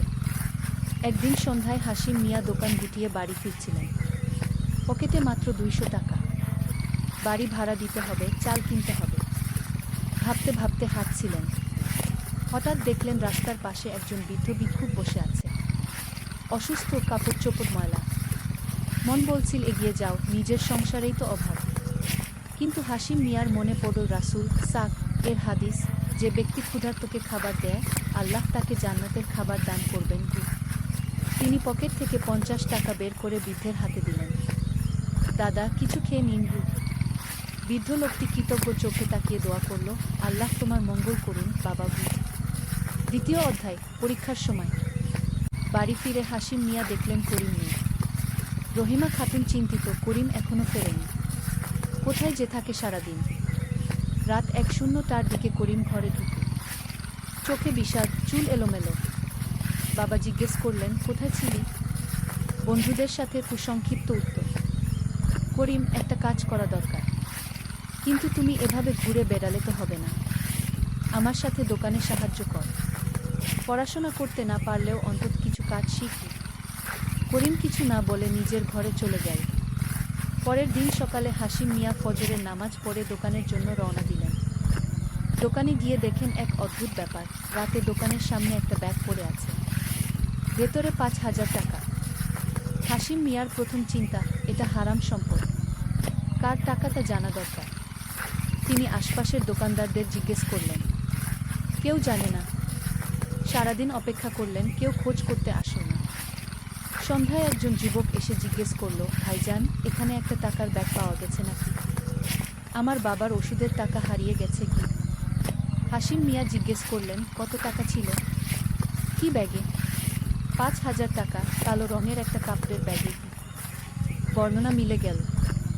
হাসিম মিয়া টাকা ফিরিয়ে দিলেন। যুবক অনেক দোয়া করল, চাচা, আপনি ফেরেশতার মতো, আল্লাহ আপনার ভালো করবেন। হাসিম মিয়া বললেন, বাবা, এটা আমার কাজ। অন্যের সম্পদ ফিরিয়ে দেওয়া প্রতিটি মুসলিমের দায়িত্ব। তৃতীয় অধ্যায়, করিমের পথভ্রষ্টতা। সপ্তাহ দুয়েক পর হাসিম মিয়া জানতে পারলেন করিম খারাপ সঙ্গীদের সাথে মিশেছে। তারা নানা রকম অসৎ কাজের সাথে জড়িত। একদিন পুলিশ এসে খোঁজ করে গেল। হাসিম মিয়া করিমকে ডেকে বললেন, ছেলে, তুই কি করছিস? আমি জানি তোর মনে অভিমান আছে। দারিদ্র্যের কারণে তোর লেখাপড়া বন্ধ হয়ে গেছে, বন্ধুদের মতো সুন্দর কাপড় চোপড় পরতে পারিস না। কিন্তু এর মানে এই না যে তুই হারাম পথে যাবি। করিম চিৎকার করে বলল, আব্বা, আপনার ধর্মকর্ম দিয়ে কি হয়েছে? সারা জীবন নামাজ পড়েছেন, হালাল উপার্জন করেছেন, কিন্তু অভাবিত রয়ে গেল। আর বন্ধুরা দেখেন অসৎ পথে টাকা কামাচ্ছে, ভালো থাকছে কি?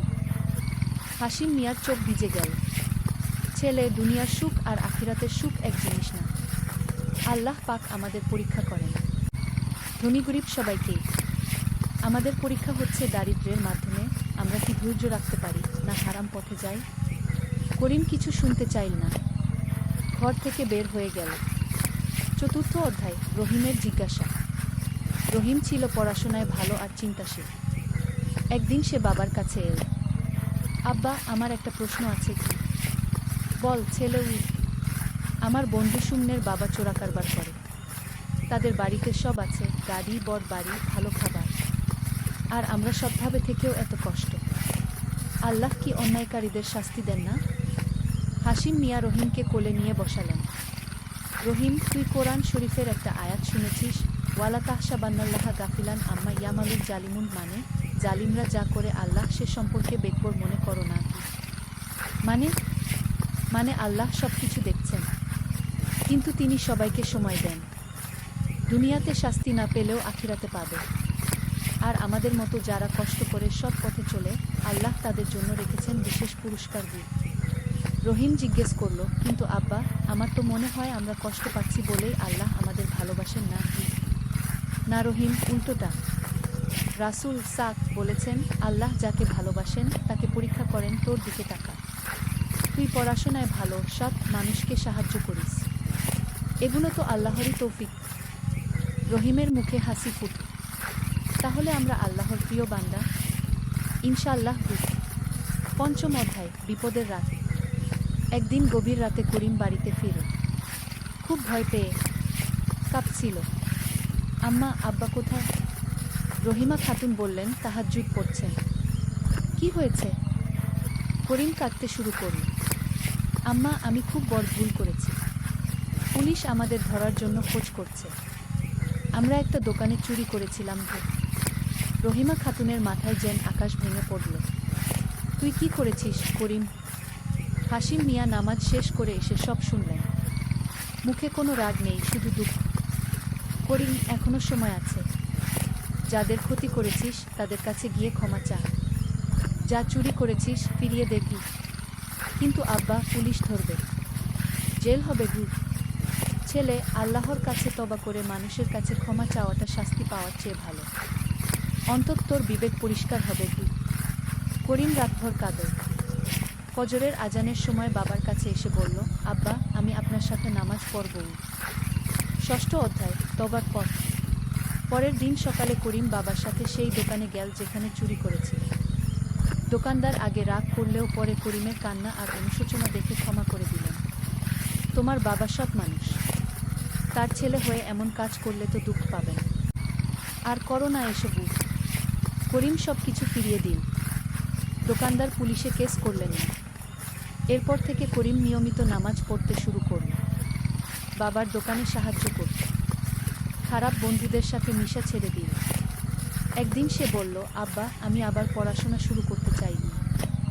হাসিম মিয়া খুশি হলেন। কিন্তু খরচ? আমি দিনে দোকানে কাজ করব, রাতে পড়ব, যেভাবেই হোক মানুষ হতে চাই। সপ্তম অধ্যায়, আল্লাহর রহমত। করিমের তওবা আর নতুন জীবন শুরুর কিছুদিন পর একদিন সকালে একজন ভদ্রলোক হাসিম মিয়ার দোকানে এলেন। আপনি হাসিম সাহেব? জি, আমি আহমেদ। কয়েক সপ্তাহ আগে আপনি আমার ছেলের হারানো টাকা ফিরিয়ে দিয়েছিলেন। আমি ব্যাংকে কাজ করি। আপনার সততার কথা শুনে মুগ্ধ হয়েছি। আপনি কি আমাদের ব্যাংকে নিরাপত্তা প্রহরীর কাজ করবেন? বেতন 2-5 হাজার টাকা। হাসিম মিয়া বিশ্বাস করতে পারলেন না। কিন্তু আমি তো অশিক্ষিত। শিক্ষার চেয়ে বড় জিনিস হচ্ছে সততা। আমাদের এমন মানুষ দরকার। হাসিম মিয়া কাজটা নিলেন। এবার অভাব অনেকটাই কমে। করিম আর রহিম দুজনেই পড়াশোনা চালিয়ে যেতে পারে। অষ্টম অধ্যায়, নতুন পরীক্ষা। জীবন যখন কিছুটা স্বাচ্ছন্দ্যে চলছিল তখন নতুন পরীক্ষা এল। রহিমা খাতুনের স্বাস্থ্য খারাপ হলো। ডাক্তার বললেন একটা বড় অপারেশন করাতে হবে। খরচ লাগবে 2 লাখ টাকা। 2 লাখ টাকা! হাসিম মিয়ার মাথা ঘুরে গেল। নতুন চাকরি করে কিছু টাকা জমেছে, কিন্তু এত বড় অঙ্কের টাকা কোথায়? করিম বলল, আব্বা, আমার এক বন্ধু আছে। তার বাবা ব্যবসায়ী। তিনি সুদে টাকা ধার দেন। নিয়ে নেই? হাসিম মিয়া দৃঢ়ভাবে বললেন, না ছেলে, সুদ হারাম। আল্লাহ এবং তার রাসূল সুদখোরদের বিরুদ্ধে যুদ্ধ ঘোষণা করেছেন। তোর মায়ের চিকিৎসার জন্য হারাম পথে যেতে পারি না। রহিম বলল, তাহলে কি করব আব্বা? আল্লাহর কাছে দোয়া কর, তিনি একমাত্র সমাধানদাতা। পরিবারের সবাই রাতভর দোয়া করল। হাসিম মিয়া তাহাজ্জুদ পড়ে কান্নায় ভেঙে পড়লেন। আল্লাহ, আমি আপনার বান্দা, আমার স্ত্রীকে সুস্থ করে দিন। আমার সাধ্যের বাইরে এই খরচ, কিন্তু হারাম পথে যেতে পারবো না। নবম অধ্যায়, অলৌকিক সমাধান। পরের দিন সকালে হাসিম মিয়া ব্যাংকে কাজে গিয়েছেন। ম্যানেজার সাহেব ডাকলেন, হাসিম সাহেব, আপনার একটা খবর আছে কি? হাসিম মিয়া ভয়ে ভয়ে জিজ্ঞেস করলেন, কি খবর স্যার? আপনার নামে একটা চিঠি এসেছে বিদেশ থেকে। চিঠি খুলে দেখা গেল এটা সৌদি আরব থেকে। লিখেছেন আব্দুর রহমান নামে এক ব্যক্তি। প্রিয় ভাই হাসিম, আমি আব্দুর রহমান। 20 বছর আগে ঢাকায় আপনার এলাকায় থাকতাম। একদিন আমি পথে অসুস্থ হয়ে পড়েছিলাম। আপনি আমাকে সাহায্য করেছিলেন, হাসপাতালে নিয়ে গিয়েছিলেন। আমার কাছে তখন টাকা ছিল না, আপনি চিকিৎসার খরচ দিয়েছিলেন। আমি প্রতিজ্ঞা করেছিলাম একদিন এই টাকা ফিরিয়ে দেব। আল্লাহর রহমতে এখন সৌদি আরবে ভালো চাকরি করি। আপনার ঠিকানা খুঁজে বের করতে অনেক চেষ্টা করেছি, অবশেষে পেয়েছি। এই চিঠির সাথে আপনার জন্য ৫ লাখ টাকার একটা চেক পাঠাচ্ছি। এটা আমার কৃতজ্ঞতার নিদর্শন। আল্লাহ আপনার মঙ্গল করুন।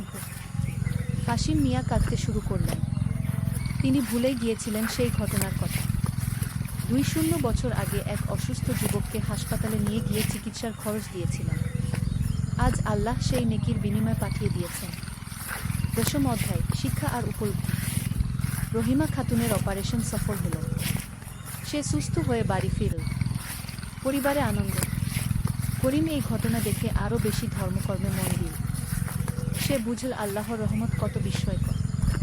রহিম বলল, আব্বা, আল্লাহ কিন্তু আপনার সততার পুরস্কার দিয়েছেন। না রহিম, আল্লাহ আমাদের পরীক্ষা নিয়েছেন। দেখতে চেয়েছেন আমরা কষ্টের সময় সৎ পথে থাকি কিনা। আমরা হারাম পথে না গিয়ে তার উপর ভরসা রেখেছি, তাই তিনি সাহায্য করেছেন। করিম বলল, আব্বা, আমি আগে বুঝতে পারিনি। ভেবেছিলাম ধর্ম মানলে শুধু কষ্টই পেতে হয়, কিন্তু দেখলাম আল্লাহ সবসময় আমাদের দেখছেন। একাদশ অধ্যায়, সমাজসেবা। অর্থনৈতিক অবস্থা ভালো হওয়ার পর হাশিম মিয়া সমাজসেবায় আরও বেশি মনোযোগ দিলেন। মসজিদে নিয়মিত দান করতেন, গরিব ছাত্রছাত্রীদের বৃত্তি দিতেন। করিম আর রহিম দুজনেই পড়াশোনায় ভালো করছিল। করিম আইন পড়তে চাই, বলল, আব্বা, আমি উকিল হয়ে গরিব মানুষদের বিনামূল্যে আইনি সহায়তা দিতে চাই। রহিম বলল, আমি ডাক্তার হব, গরিব রোগীদের বিনামূল্যে চিকিৎসা দেব। হাশিম মিয়া খুশি হলেন। তোরা দুজনেই মানুষের সেবা করতে চাইছিস, এটাই আসল সফলতা। দ্বাদশ অধ্যায়, কমিউনিটিতে প্রভাব। হাশিম মিয়ার পরিবারের পরিবর্তন দেখে এলাকার অনেক মানুষ প্রভাবিত হল। যারা আগে ভাবত ধর্ম মানলে দারিদ্র্য আসে, তারা বুঝে সততা আর ধৈর্যের ফল কত মধুর। পাড়ার এক যুবক জহিরুল এসে করিমকে বলল, ভাই, আমিও তোমার মতো খারাপ পথে ছিলাম। তোমার পরিবারের গল্প শুনে মন পরিবর্তন হয়েছে। আমি কি তোমাদের সাথে নামাজ পড়তে পারি? করিম খুশি হয়ে বলল, অবশ্যই, চল আমরা একসাথে আল্লাহর পথে চলি। এভাবে ধীরে ধীরে পুরো এলাকায় একটা ইতিবাচক পরিবর্তন আসতে শুরু করল। মানুষজন আরও ধার্মিক হল, সততার গুরুত্ব বুঝে। ত্রয়োদশ অধ্যায়, নতুন প্রজন্মের স্বপ্ন। কয়েক বছর পর করিম আইন পাশ করে উকিল হল। তার প্রথম কেসই ছিল একজন গরিব কৃষকের হয়ে জমি আদালতে ফিরিয়ে আনা। সে বিনা পারিশ্রমিকে কাজটি করল। রহিম মেডিকেল কলেজে ভর্তি হল। সে স্বপ্ন দেখত একদিন নিজের এলাকায় বিনামূল্যে একটা ক্লিনিক খোলা। হাশিম মিয়া এখন ব্যাংকের সিনিয়র অফিসার। তার সততার জন্য সবাই তাকে সম্মান করে। তিনি প্রতি মাসে এতিম ছেলে মেয়েদের জন্য অর্থ পাঠান। একদিন করিম বাবাকে বলল, আব্বা, আপনি কিন্তু আমাদের সবচেয়ে বড় শিক্ষা দিয়েছেন। কি শিক্ষা? যে আল্লাহর উপর পূর্ণ ভরসা রাখলে, সততার পথে চললে, তিনি কখনো তার বান্দাদের একা ছেড়ে দেন না। চতুর্দশ অধ্যায়, রহিমার গান। রহিমা খাতুন সুস্থ হওয়ার পর আরও ধার্মিক হয়ে উঠলেন। তিনি পাড়ার মহিলাদের কোরআন শেখানো শুরু করলেন। তার কাছে প্রায় মহিলারা এসে জীবনের নানা সমস্যার সমাধান চাই। একদিন এক মহিলা এসে বলল, ভাবি, আমার স্বামী বেকার, সংসারে অভাব, ছেলে মেয়েদের পড়ানোর পয়সা নেই, মনে হয় আল্লাহ আমাদের ভুলে গেছেন। রহিমা খাতুন বললেন, বোন, আল্লাহ কাউকে ভোলেন না। আমাদেরও তো এমন দিন গেছে, কিন্তু আল্লাহ আমাদের ধৈর্যের পরীক্ষা নিয়েছেন। তুমি হালাল পথে থাক, নামাজ পড়, দোয়া কর, দেখবে আল্লাহ সমাধান দিয়ে দেবেন। এই পরামর্শে অনেক পরিবার উপকৃত হল। রহিমা খাতুনের দোয়া আর উপদেশ এলাকায় বিখ্যাত হয়ে গেল। পঞ্চদশ অধ্যায়, করিমের বিয়ে। করিম যখন ২-৫ বছর বয়সে পৌঁছালো, বাবা মা তার বিয়ের কথা ভাবতে শুরু করলেন। কিন্তু করিম বলল, আব্বা, আমি এমন মেয়েকে বিয়ে করতে চাই যে ধার্মিক, সৎ আর আমার মতোই মানুষের সেবা করতে চায়। হাশিম মিয়া বললেন, এটাই তো আসল কথা। টাকা পয়সা, রূপযৌবন সব শেষ হয়ে যায়, কিন্তু ভালো চরিত্র আর ধর্মভীরুতা সারা জীবন থাকে। কিছুদিন পর পরিচিত এক পরিবারে মেয়ে দেখা গেল। মেয়েটির নাম সালমা। সে মাদ্রাসায় শিক্ষকতা করে, গরিব ছেলে মেয়েদের বিনামূল্যে পড়ায়। তার চরিত্র আর ধার্মিকতার প্রশংসা এলাকা জুড়ে। করিম আর সালমার বিয়ে হলো। সাদাসিধে অনুষ্ঠান। অতিরিক্ত খরচ না করে যে টাকা বাঁচল, সেটা দরিদ্রদের মধ্যে বিতরণ করা হলো। ষোড়শ অধ্যায় রহিমের সংগ্রাম। রহিম মেডিকেল কলেজে পড়ার সময় অনেক চ্যালেঞ্জের মুখে পড়ল। সহপাঠীদের অনেকে বিলাসবহুল জীবনযাপন করত। তারা রহিমকে নিয়ে কটাক্ষ করত, তোর বাবা তো গরিব, তুই কিভাবে ডাক্তার হবি? রহিম কষ্ট পেত, কিন্তু বাবার কথা মনে রাখ, মানুষের কথায় কান দিস না, তুই তোর লক্ষ্যে অটল থাক। একবার পরীক্ষায় খারাপ ফল করল। মনে হলো হয়তো সবাই ঠিকই বলছে, তার দিয়ে ডাক্তার হওয়া হবে না। সেদিন রাতে সে অনেক কাঁদল। বাবা তাকে বোঝালেন, রহিম, একবার ব্যর্থ হলেই সব শেষ না। আল্লাহর নবী মুসা যখন ছোট ছিলেন, তিনি কি জানতেন একদিন বনি ইসরায়েলের নেতা হবেন? জীবনের চড়াই উতরাই আছে, কিন্তু আল্লাহর ওপর ভরসা রেখে এগিয়ে যেতে হয়। রহিম আরও বেশি পড়াশোনায় মনোযোগ দিল। পরের পরীক্ষায় ভালো করল। সপ্তদশ অধ্যায় সালমার প্রভাব।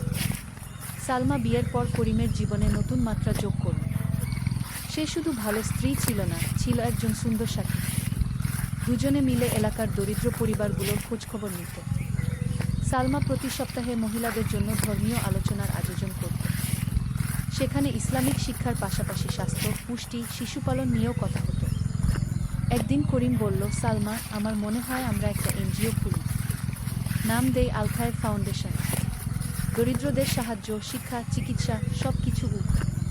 সালমা বলল, দারুণ ভাবনা, কিন্তু এর জন্য অনেক টাকার দরকার হবে। কি? আল্লাহর ওপর ভরসা রাখি, তিনি ব্যবস্থা করে দেবেন। অষ্টাদশ অধ্যায় আল খায়ের ফাউন্ডেশন। করিম আর সালমা মিলে আল খায়ের ফাউন্ডেশন শুরু করল। প্রথমে খুব ছোট পরিসরে, নিজেদের বেতনের কিছু অংশ আর হাসিম মিয়ার সঞ্চয় দিয়ে তারা এলাকার 100টি পরিবারকে মাসিক সাহায্য দেওয়া শুরু করল। দরিদ্র ছাত্রছাত্রীদের বই খাতা দিত, অসুস্থদের ওষুধের খরচ দিত। কয়েক মাস পর এক বিশিষ্ট ব্যবসায়ী তাদের কাজ দেখে মুগ্ধ হলেন। তিনি 5 লক্ষ টাকা দান করলেন। আমি অনেক এনজিওকে টাকা দিয়েছি, তিনি বললেন, কিন্তু আপনারা সত্যিকারের হৃদয় দিয়ে কাজ করছেন, এটাই আসল সেবা। এই অর্থ দিয়ে তারা একটা ছোট স্কুল খুলল, নাম নূর একাডেমি। সেখানে দরিদ্র শিশুরা বিনামূল্যে লেখাপড়া শিখে। 29 অধ্যায় রহিমের সফলতা। রহিম অবশেষে মেডিকেল কলেজ থেকে পাশ করল। সে এলাকায় প্রথম ডাক্তার, সবাই গর্বিত। কিন্তু রহিম বড় হাসপাতালে চাকরি না করে নিজের এলাকায় একটা ছোট ক্লিনিক খুলল, নাম দিল রহমত ক্লিনিক। গরিব রোগীদের বিনামূল্যে চিকিৎসা দিত। প্রথম দিকে আয় কম ছিল, কিন্তু রহিমের ব্যবহার আর যত্নে রোগীরা খুশি হতো। ধীরে ধীরে তার সুনাম ফেলল। দূর দূরান্ত থেকে রোগীরা আসতে শুরু করল। একদিন এক ধনী ব্যক্তি তার মেয়েকে নিয়ে এলেন। অন্য ডাক্তাররা রোগ নির্ণয় করতে পারেননি। রহিম যত্ন সহকারে দেখে সঠিক চিকিৎসা দিল। মেয়েটি সুস্থ হল। কৃতজ্ঞ বাবা বললেন, ডাক্তার সাহেব, আপনি আমার মেয়ের জীবন বাঁচিয়েছেন। আমি আপনার ক্লিনিকের জন্য 100 লক্ষ টাকা দান করছি। এই টাকা দিয়ে রহিম ক্লিনিককে আরও উন্নত করল, একটা পূর্ণাঙ্গ হাসপাতালের রূপ দিল। 20 অধ্যায় পরবর্তী প্রজন্ম। করিম আর সালমার একটি ছেলে হলো, নাম রাখল ইব্রাহিম। রহিমেরও একটি ছেলে হলো, নাম ইউসুফ। হাসিম মিয়া নানা হয়ে আনন্দে আত্মহারা। তিনি নাতিদের নিয়ে বললেন, এই ছোট্ট সোনাগুলো আমাদের স্বপ্নের পরবর্তী প্রজন্ম। তিনি নাতিদের ছোটবেলা থেকেই ইসলামিক শিক্ষা দিতে শুরু করলেন। কোরআন শেখাতেন, নবীজির গল্প বলতেন। একদিন 5 বছরের ইব্রাহিম নানাকে জিজ্ঞেস করল, নানা, আপনি আমাদের যে গল্পগুলো বলেন, রাসূল সাক এর সততার গল্প, সাহাবাদের ত্যাগের গল্প, এগুলো কি সত্যি ঘটেছে? হাসিম মিয়া বললেন, হ্যাঁ বাবা, সব সত্যি। আর জান, এমন গল্প এখনো ঘটে, আমাদের জীবনেও ঘটেছে। কিভাবে? হাসিম মিয়া তার নিজের জীবনের গল্প বলতে শুরু করলেন। কিভাবে দারিদ্র্যের মধ্যেও সততা ধরে রেখেছিলেন, কিভাবে আল্লাহ সাহায্য করেছেন। 21 অধ্যায় সাম্প্রদায়িক সম্প্রীতি। আল খায়ের ফাউন্ডেশনের কাজ এতটাই ভালো হলো যে বিভিন্ন ধর্মের মানুষ এসে সাহায্য চাইতে লাগল। করিম সবাইকে সমানভাবে সেবা দিত। একবার একজন হিন্দু ব্যক্তি এসে বললেন, করিম ভাই, আপনারা মুসলমান হয়েও আমাদের এত সাহায্য করেন কেন? করিম বলল, কাকা, ইসলাম আমাদের শিখিয়েছে সব মানুষ আল্লাহর সৃষ্টি, ধর্মজাত নির্বিশেষে মানুষের সেবা করা আমাদের দায়িত্ব। এই কথায় হিন্দু ভদ্রলোক এতই মুগ্ধ হলেন যে তিনি নিজেও ফাউন্ডেশনে নিয়মিত দান করতে শুরু করলেন। এলাকায় সাম্প্রদায়িক সম্প্রীতি আরও দৃঢ় হল। সবাই বুঝে যে সত্যিকারের ধর্ম কখনো বিদ্বেষ শেখায় না, শেখায় ভালোবাসা আর মানব সেবা। বিংশ অধ্যায় হাশিম মিয়ার উপলব্ধি। ৬-৫ বছর বয়সে হাশিম মিয়া অবসর নিলেন, কিন্তু কাজ থেমে থাকল না। তিনি পুরোপুরি সময় দিলেন সমাজসেবায়। একদিন সন্ধ্যায় তিনি ছাদে বসে আছেন। রহিমা খাতুন এসে পাশে বসলেন। কি ভাবছেন? ভাবছি আল্লাহ কত মেহেরবান। একসময় ভেবেছিলাম তিনি হয়তো আমাদের পরীক্ষা করছেন কেন। আজ বুঝি সেই কষ্টের দিনগুলোই আমাদের এই সুখের দিনগুলোর জন্য প্রস্তুত করেছে। কিভাবে? দারিদ্র্য আমাদের শিখিয়েছে অন্যের কষ্ট বুঝতে। কষ্ট আমাদের আল্লাহর কাছাকাছি নিয়ে গেছে, আর আল্লাহর উপর ভরসা আমাদের শক্তি দিয়েছে যে কোনো পরিস্থিতি মোকাবেলা করার। আলহামদুলিল্লাহ। ত্রয়োবিংশ অধ্যায় নতুন চ্যালেঞ্জ। জীবন যখন সুখে শান্তিতে কাটছে, তখন নতুন এক চ্যালেঞ্জ এল। এলাকায় কিছু চরমপন্থী গ্রুপ ধর্মের নামে বিভ্রান্তি ছড়ানো শুরু করল। তারা বলতো প্রকৃত ইসলাম হলো কঠোর, অন্য ধর্মের মানুষদের সাথে মিশা যাবে না। করিম বুঝে এই বিষয়ে কিছু করতে হবে। তিনি এলাকার যুবকদের নিয়ে ইসলামিক আলোচনা সভা শুরু করলেন। ভাইয়েরা, করিম বলল, ইসলাম শান্তির ধর্ম। রাসূল বিভিন্ন ধর্মের মানুষের সাথে সহাবস্থান করেছেন। তিনি কখনো জোর করে কাউকে ইসলাম গ্রহণ করতে বলেননি। একজন যুবক প্রশ্ন করল, কিন্তু কোরআনে তো জিহাদের কথা আছে। করিম বোঝালেন, জিহাদের প্রকৃত অর্থ হলো আত্মসংগ্রাম, নিজের মনের খারাপ প্রবৃত্তির বিরুদ্ধে লড়াই।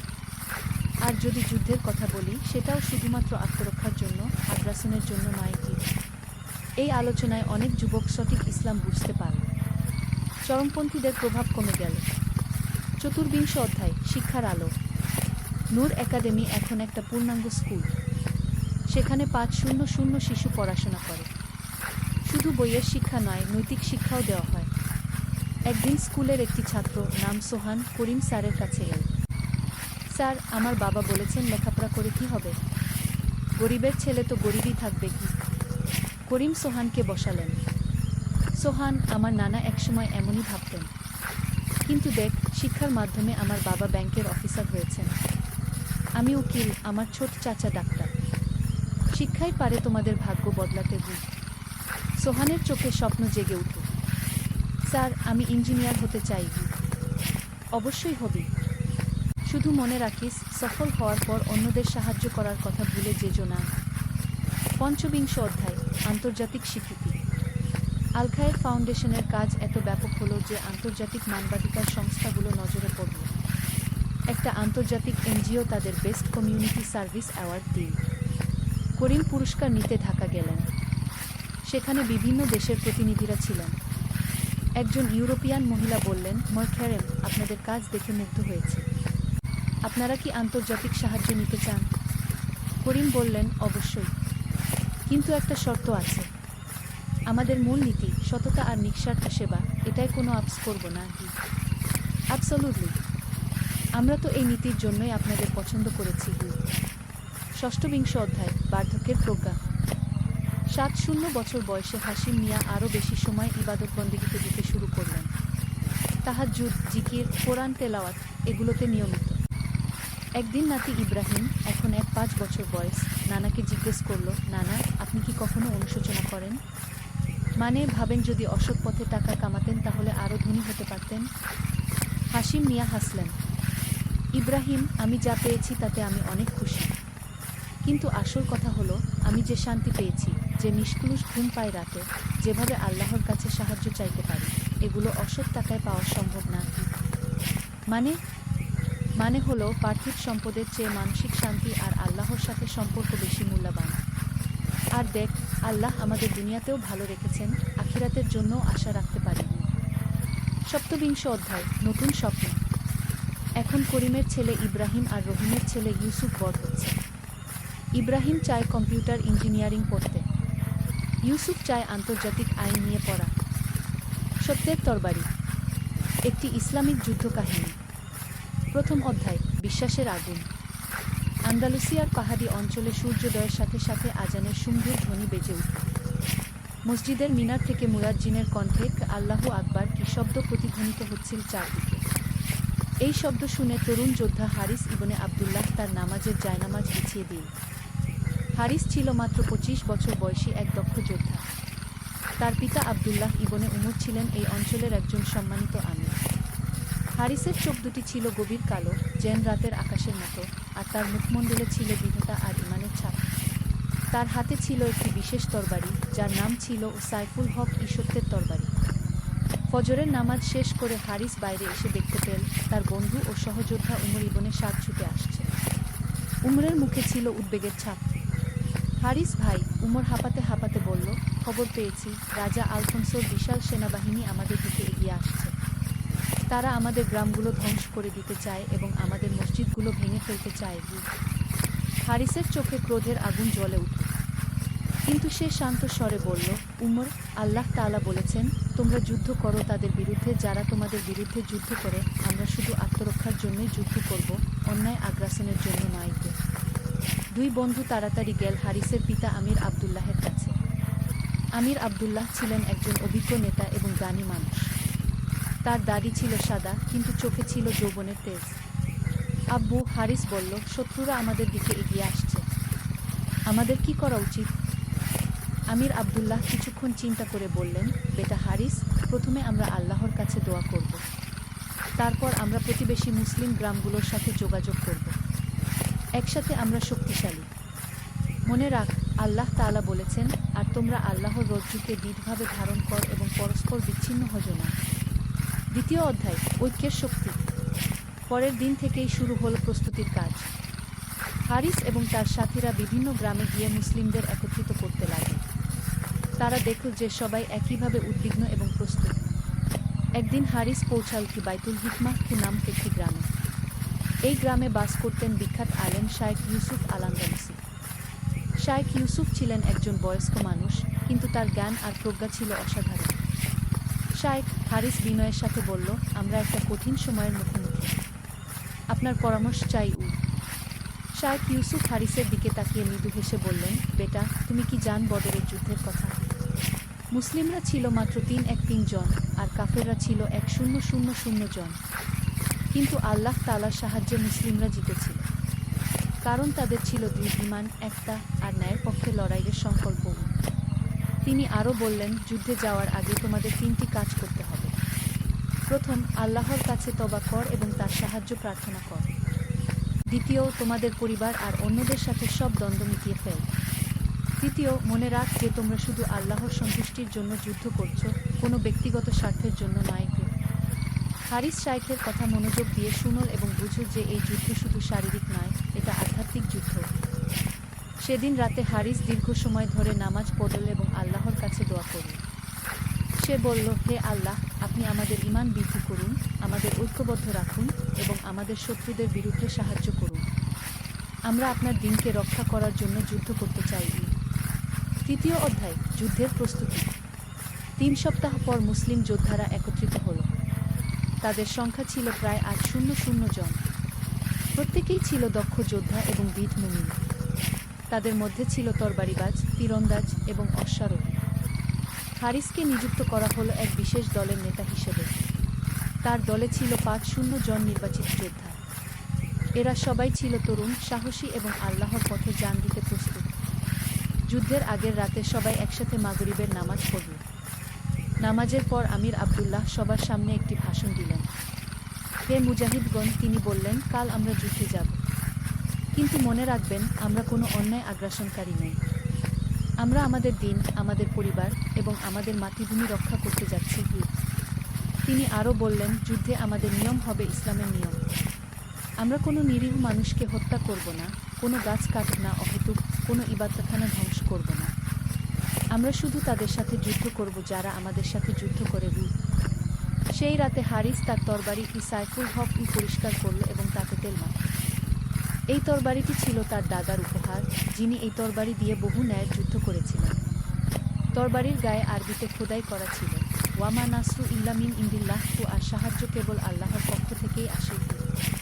চতুর্থ অধ্যায়, যুদ্ধক্ষেত্রে। ফজরের নামাজের পর মুসলিম সেনাবাহিনী রওনা দিল। তারা ওয়াদি আল সুহাদা, শহীদদের উপত্যকা নামক একটি স্থানে পৌঁছাল। এখানেই তারা শত্রু বাহিনীর সম্মুখীন হবে।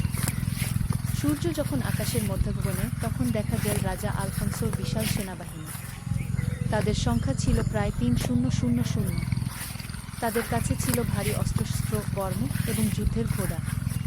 কিন্তু মুসলিমদের মনে কোনো ভয় ছিল না। তারা জানুক যে আল্লাহ তাদের সাথে আছেন। যুদ্ধ শুরুর আগে আমির আবদুল্লাহ তার সেনাদের উদ্দেশ্যে বললেন, আল্লাহু আকবার, আল্লাহই মহান। আজ আমরা আমাদের সৃষ্টিকর্তার পথে জিহাদ করব। জয় বা শাহাদাত দুটোই আমাদের জন্য সম্মানের দিক।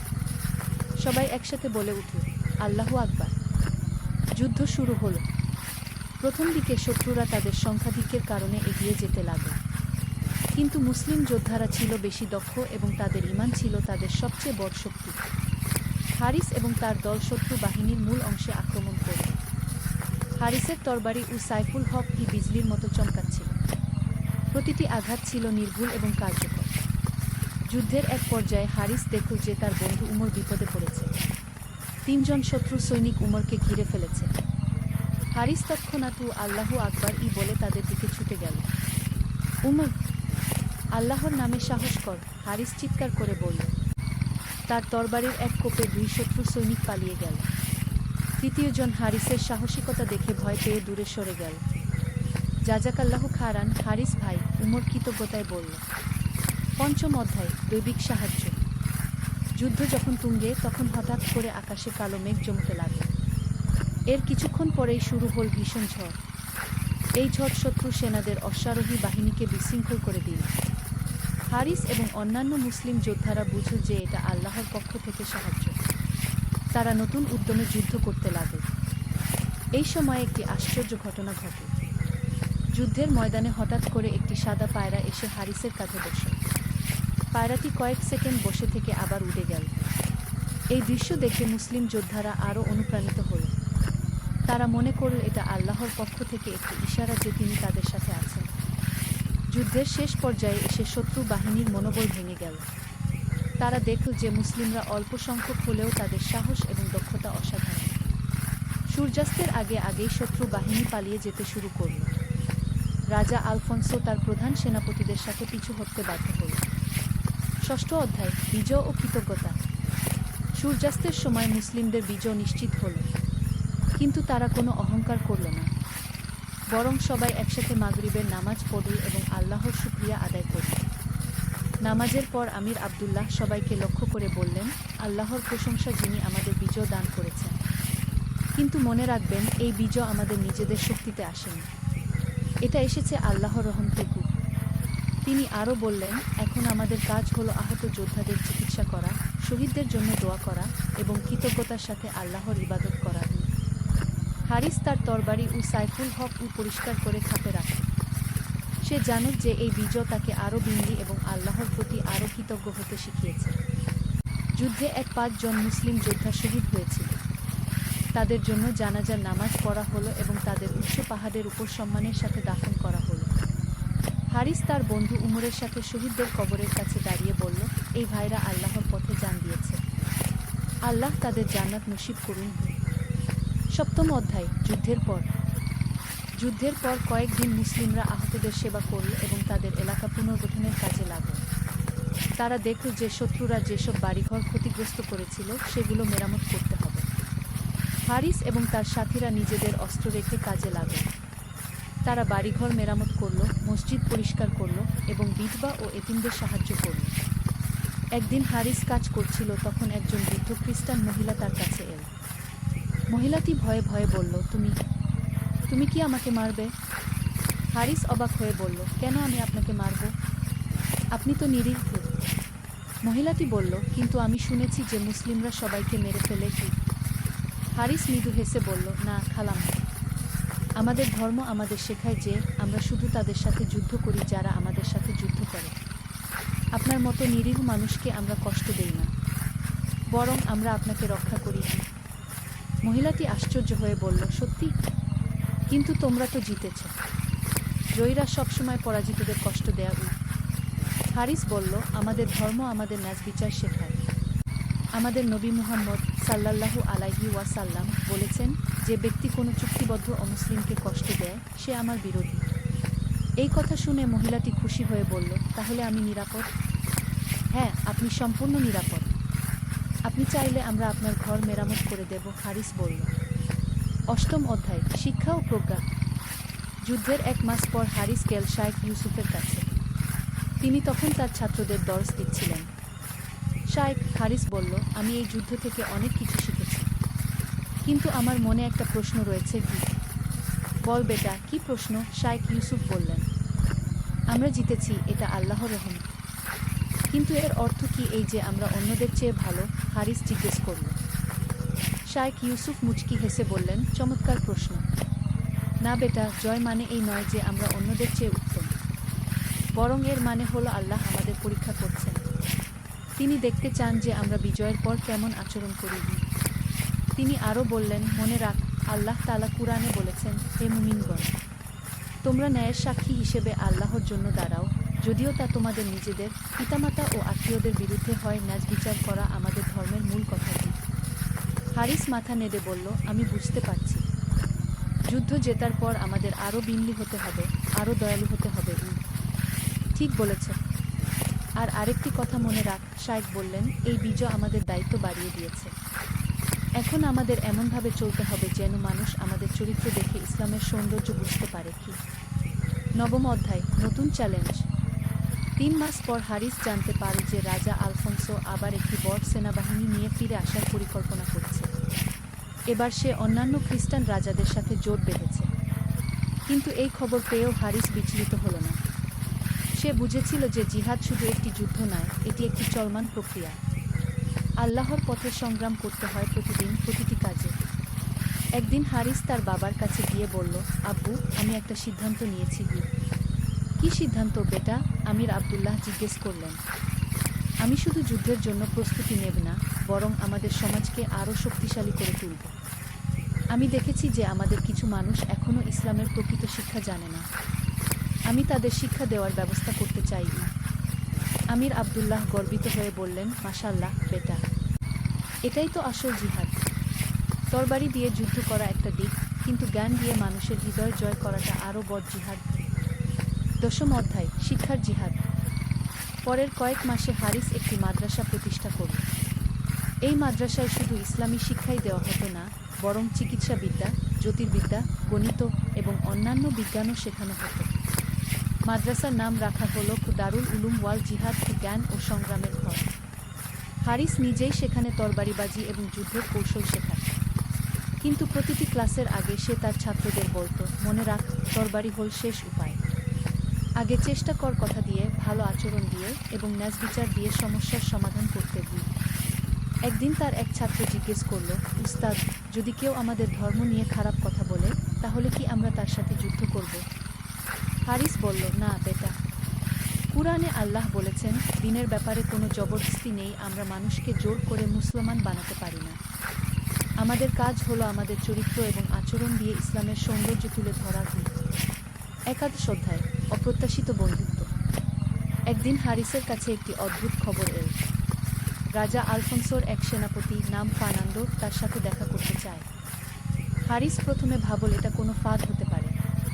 কিন্তু তার বাবা বললেন, বেটা, ইসলাম আমাদের শেখায় যে আমরা সকলের সাথে ন্যায়পরায়ণতার সাথে কথা বলব। দেখ সে কি চায়। নির্ধারিত দিনে ফার্নান্দো এল। সে ছিল একজন মধ্যবয়স্ক মানুষ, লম্বা এবং শক্তপোক্ত।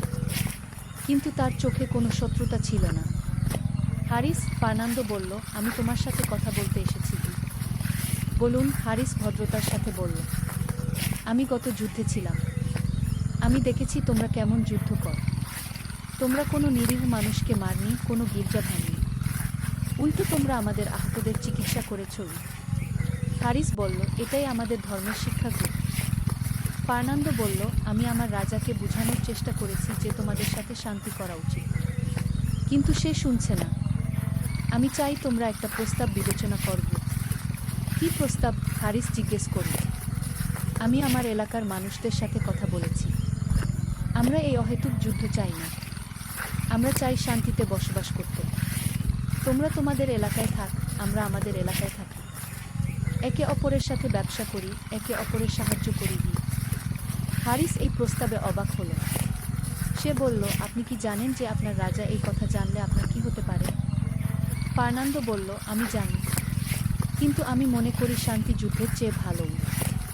10 অধ্যায়, শান্তির চেষ্টা। হারিস ফার্নান্দোর প্রস্তাব নিয়ে তার বাবা এবং অন্যান্য নেতাদের সাথে আলোচনা করল। সবাই একমত হল যে শান্তি একটি ভালো বিকল্প। তারা ফার্নান্দোর সাথে একটি চুক্তি করল। এই চুক্তি অনুযায়ী 1. দুই পক্ষ একে অপরের এলাকায় আক্রমণ করবে না। 2. তারা একে অপরের সাথে ব্যবসা করবে। 3. কোনো পক্ষ অন্য পক্ষের ধর্মীয় স্থানে হামলা করবে না। 4. আহত বা বিপদগ্রস্ত মানুষকে সাহায্য করবে, তার ধর্ম যাই হোক। এই চুক্তি কয়েক মাস ভালোভাবে চলল। দুই পক্ষের মানুষ একসাথে বাজারে যেত, একে অপরের সাথে কথা বলত। ফার্নান্দোর সাথে হারিসের একটা বন্ধুত্ব গড়ে উঠল। একদিন ফার্নান্দো হারিসকে জিজ্ঞেস করল, তুমি আমাকে তোমার ধর্ম সম্পর্কে কিছু বলবে?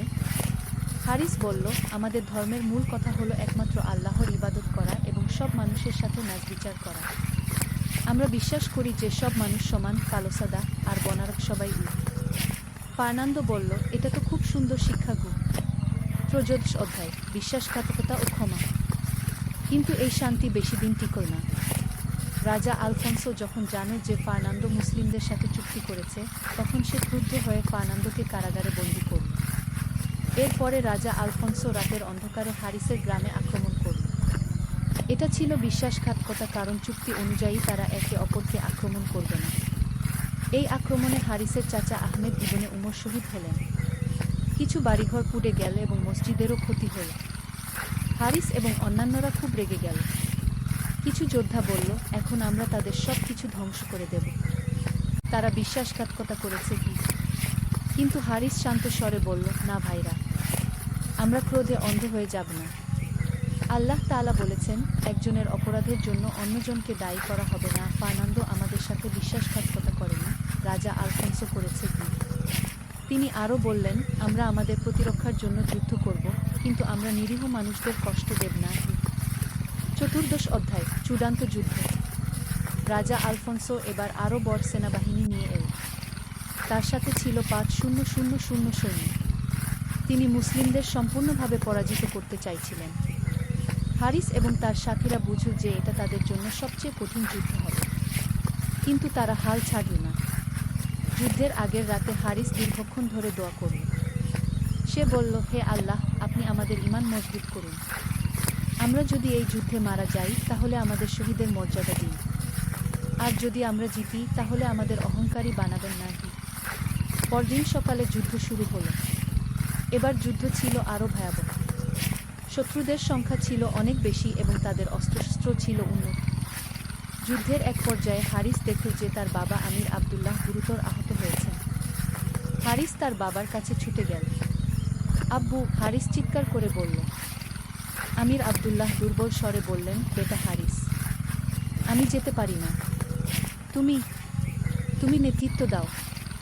আল্লাহর পথে লড়াই করতে থাকব। আব্বু, আপনি ভালো হয়ে যাবেন। হারিস চোখের পানি ফেলে বলল, না বেটা, আমার সময় এসে গেছে।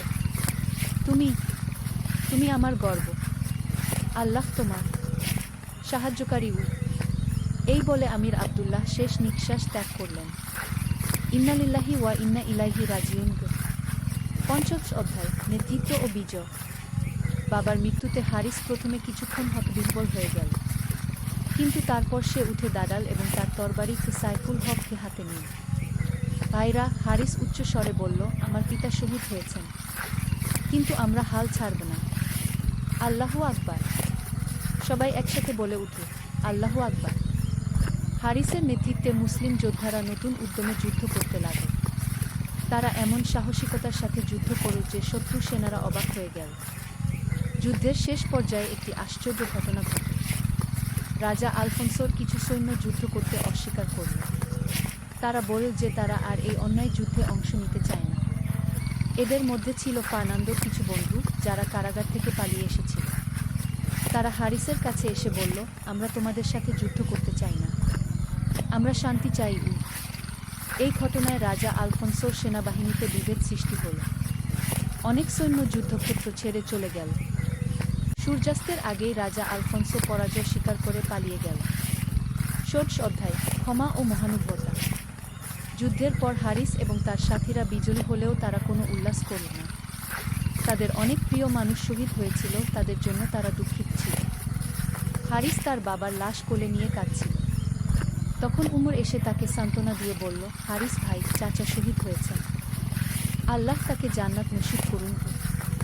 পরদিন আমির আবদুল্লাহ এবং অন্যান্য শহীদদের জানাজা হল। হারিস জানাজার নামাজে ইমামতি করল। নামাজের পর এক অভাবনীয় ঘটনা ঘটল।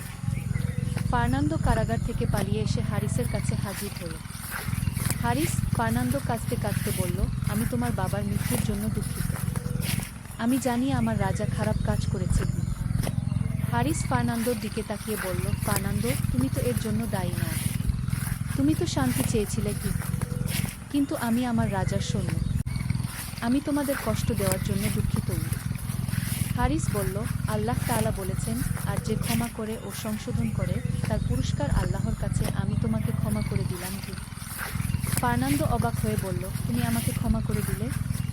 কিন্তু তোমার বাবা আমার বাবা শহীদ হয়েছেন। এটা আল্লাহর ফয়সালা, আর তুমি এর জন্য দায়ী নও। সপ্তদশ অধ্যায়, নতুন সূচনা। যুদ্ধের পর হারিস তার এলাকার নতুন আমির হলেন। কিন্তু ক্ষমতা পেয়ে তিনি অহংকারী হলেন না, বরং আরও বিন্দী হলেন। তার প্রথম কাজ ছিল শহীদদের পরিবারের দেখাশোনা করা। তিনি নিশ্চিত করলেন যেন কোনো বিধবা বা এতিম অসহায় না থাকে। তারপর তিনি তার মাদ্রাসা দারুল উলুম ওয়াল জিহাদ আরও বড় করলেন। এখানে শুধু মুসলিম ছেলেরাই নয়, স্থানীয় খ্রিস্টান ছেলেরাও পড়তে আসত। একদিন ফার্নান্দো হারিসের কাছে এসে বলল, হারিস, আমি তোমার ধর্ম সম্পর্কে আরও জানতে চাই। হারিস বলল, তুমি চাইলে আমাদের মাদ্রাসায় আসতে পারো। আমরা কোনো জোরাজুরি করি না, কিন্তু জ্ঞান অর্জনের দরজা সবার জন্য খোলা।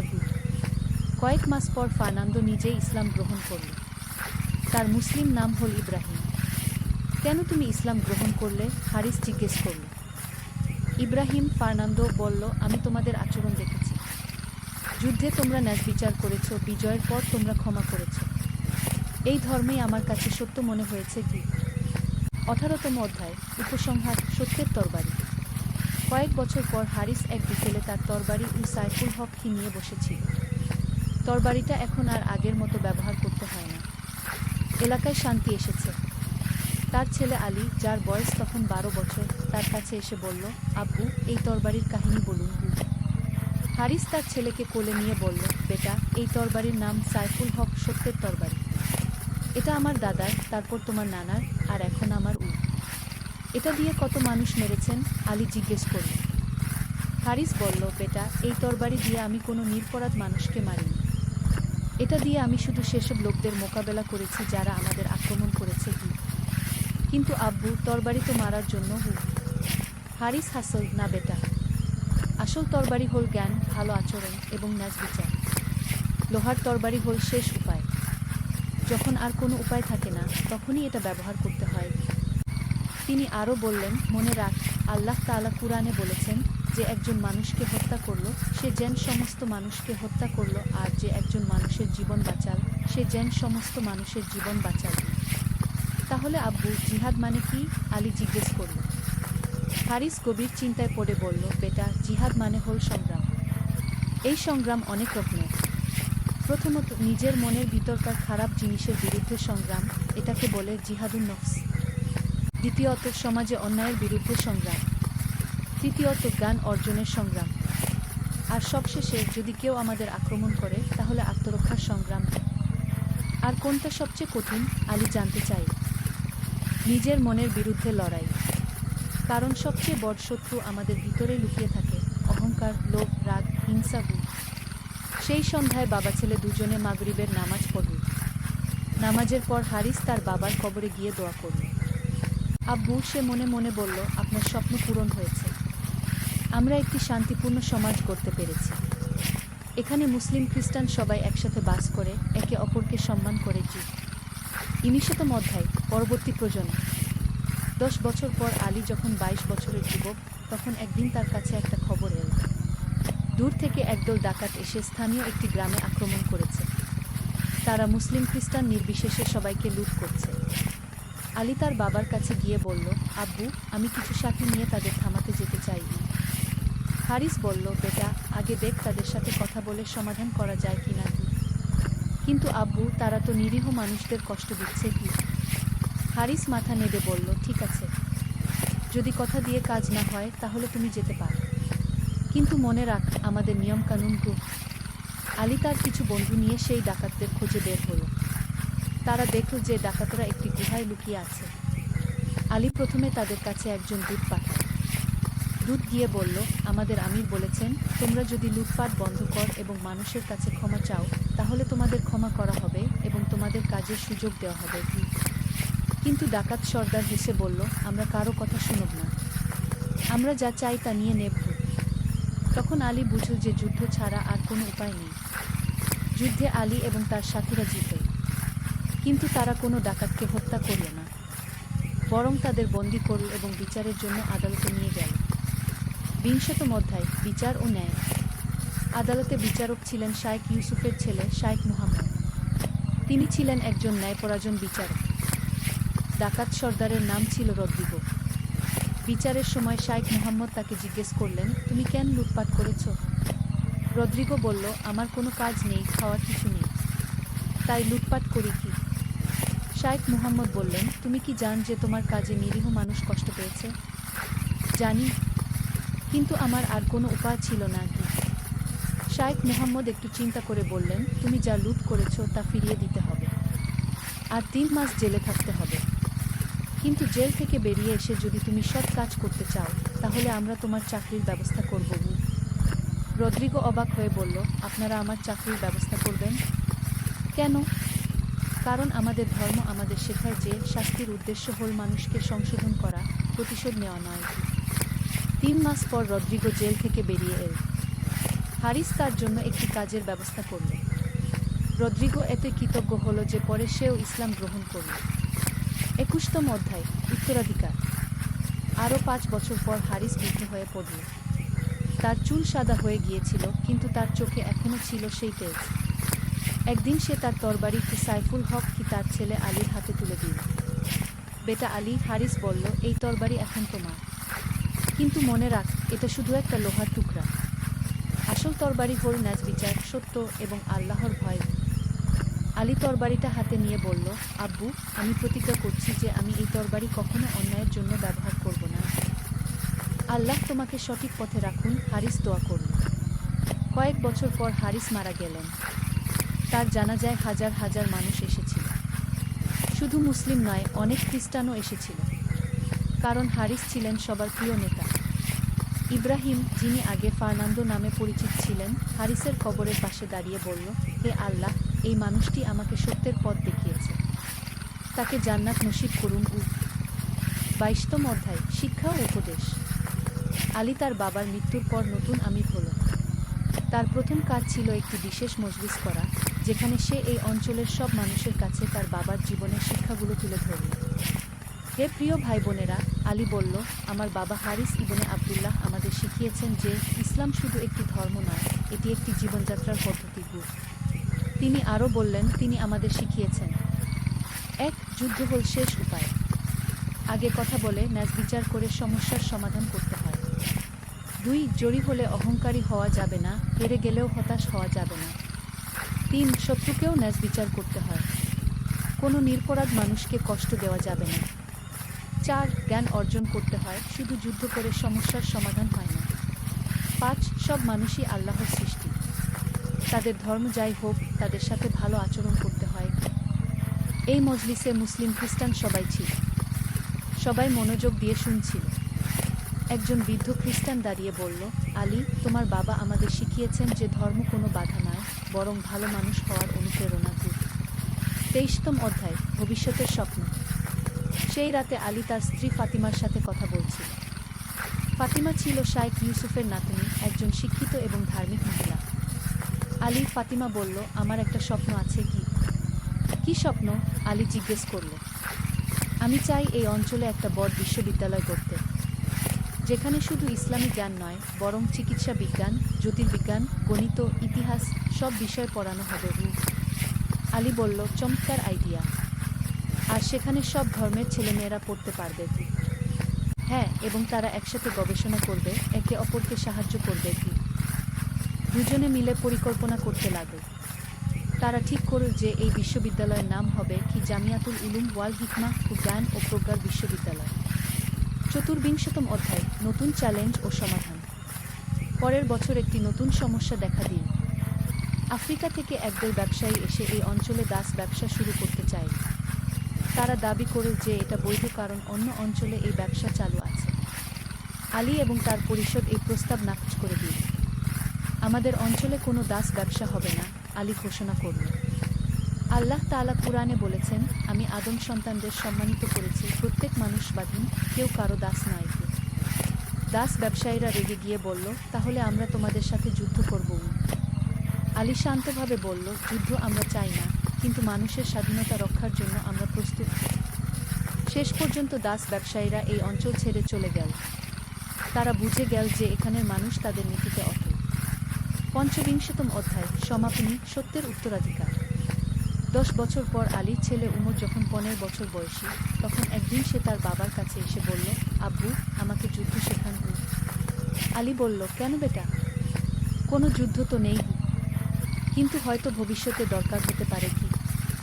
আলী হেসে বলল, ঠিক আছে, কিন্তু আগে তুমি কুরআন মুখস্থ কর, হাদিস শেখ, ইতিহাস পড়, তারপর তরবারিবাজি শিখবে। কেন আব্বু? কারণ একজন যোদ্ধার আগে হতে হয় একজন ভালো মানুষ, আর ভালো মানুষ হতে হলে জ্ঞান অর্জন করতে হয়। সেই বিকেলে বাবা ছেলে দুজনে তাদের বিশ্ববিদ্যালয় জামিয়াতুল উলুম ওয়াল হিকমাহ হতে গেল। সেখানে দেখল মুসলিম, খ্রিস্টান, ইহুদি সব ধর্মের ছাত্ররা একসাথে পড়াশোনা করছে। একটি ক্লাসে ইব্রাহিম, আগের ফার্নান্দো, ইতিহাস পড়াচ্ছিলেন। তিনি বলছিলেন, আমরা যখন একসাথে মিলে কাজ করি, তখন আমরা একা একা করার চেয়ে অনেক বেশি কিছু অর্জন করতে পারি। আলী তার ছেলে উমরকে বলল, দেখ বেটা, এটাই হলো আসল বিজয়। যুদ্ধে জেতা নয়, বরং মানুষের হৃদয় জয় করা। উমর জিজ্ঞেস করল, আব্বু, সত্যের তরবারি এখন কোথায়? আলী তার হাত উঁচু করে চারদিকে দেখিয়ে বলল, এইখানে বেটা, এই বিশ্ববিদ্যালয়ে, এই ছাত্রদের মধ্যে, এই শান্তির মধ্যে। আসল সাইফুল হক হল জ্ঞান, ভালোবাসা এবং ন্যায় বিচার। উপসংহার। সূর্য অস্ত যাওয়ার সময় আলী এবং উমর মসজিদে গেল মাগরিবের নামাজ পড়তে। নামাজের পর তারা তাদের পূর্বপুরুষদের কবরে গিয়ে দোয়া করল। আলী মনে মনে বলল, হে আল্লাহ, আমার দাদা আমির আব্দুল্লাহ, আমার বাবা হারিস, তারা যে স্বপ্ন দেখেছিলেন, সেই স্বপ্ন আমরা বাস্তবায়ন করতে পেরেছি। আমাদের এই উত্তরাধিকার ভবিষ্যৎ প্রজন্মের কাছে পৌঁছে দিন। মসজিদ থেকে আজানের আওয়াজ ভেসে এল। এই আওয়াজ শুনে আলী মনে করল, এই আওয়াজই হলো সত্যিকারের সাইফুল হক, যা মানুষের হৃদয়ে পৌঁছায়, যা শান্তি আনে, যা একটা সৃষ্টি করে। উমর তার বাবার দিকে তাকিয়ে বলল, আব্বু, আমিও একদিন এই উত্তরাধিকার রক্ষা করব। আলী তার ছেলের মাথায় হাত রেখে বলল, ইনশাআল্লাহ বেটা, আল্লাহ তোমাকে সঠিক পথে রাখুন।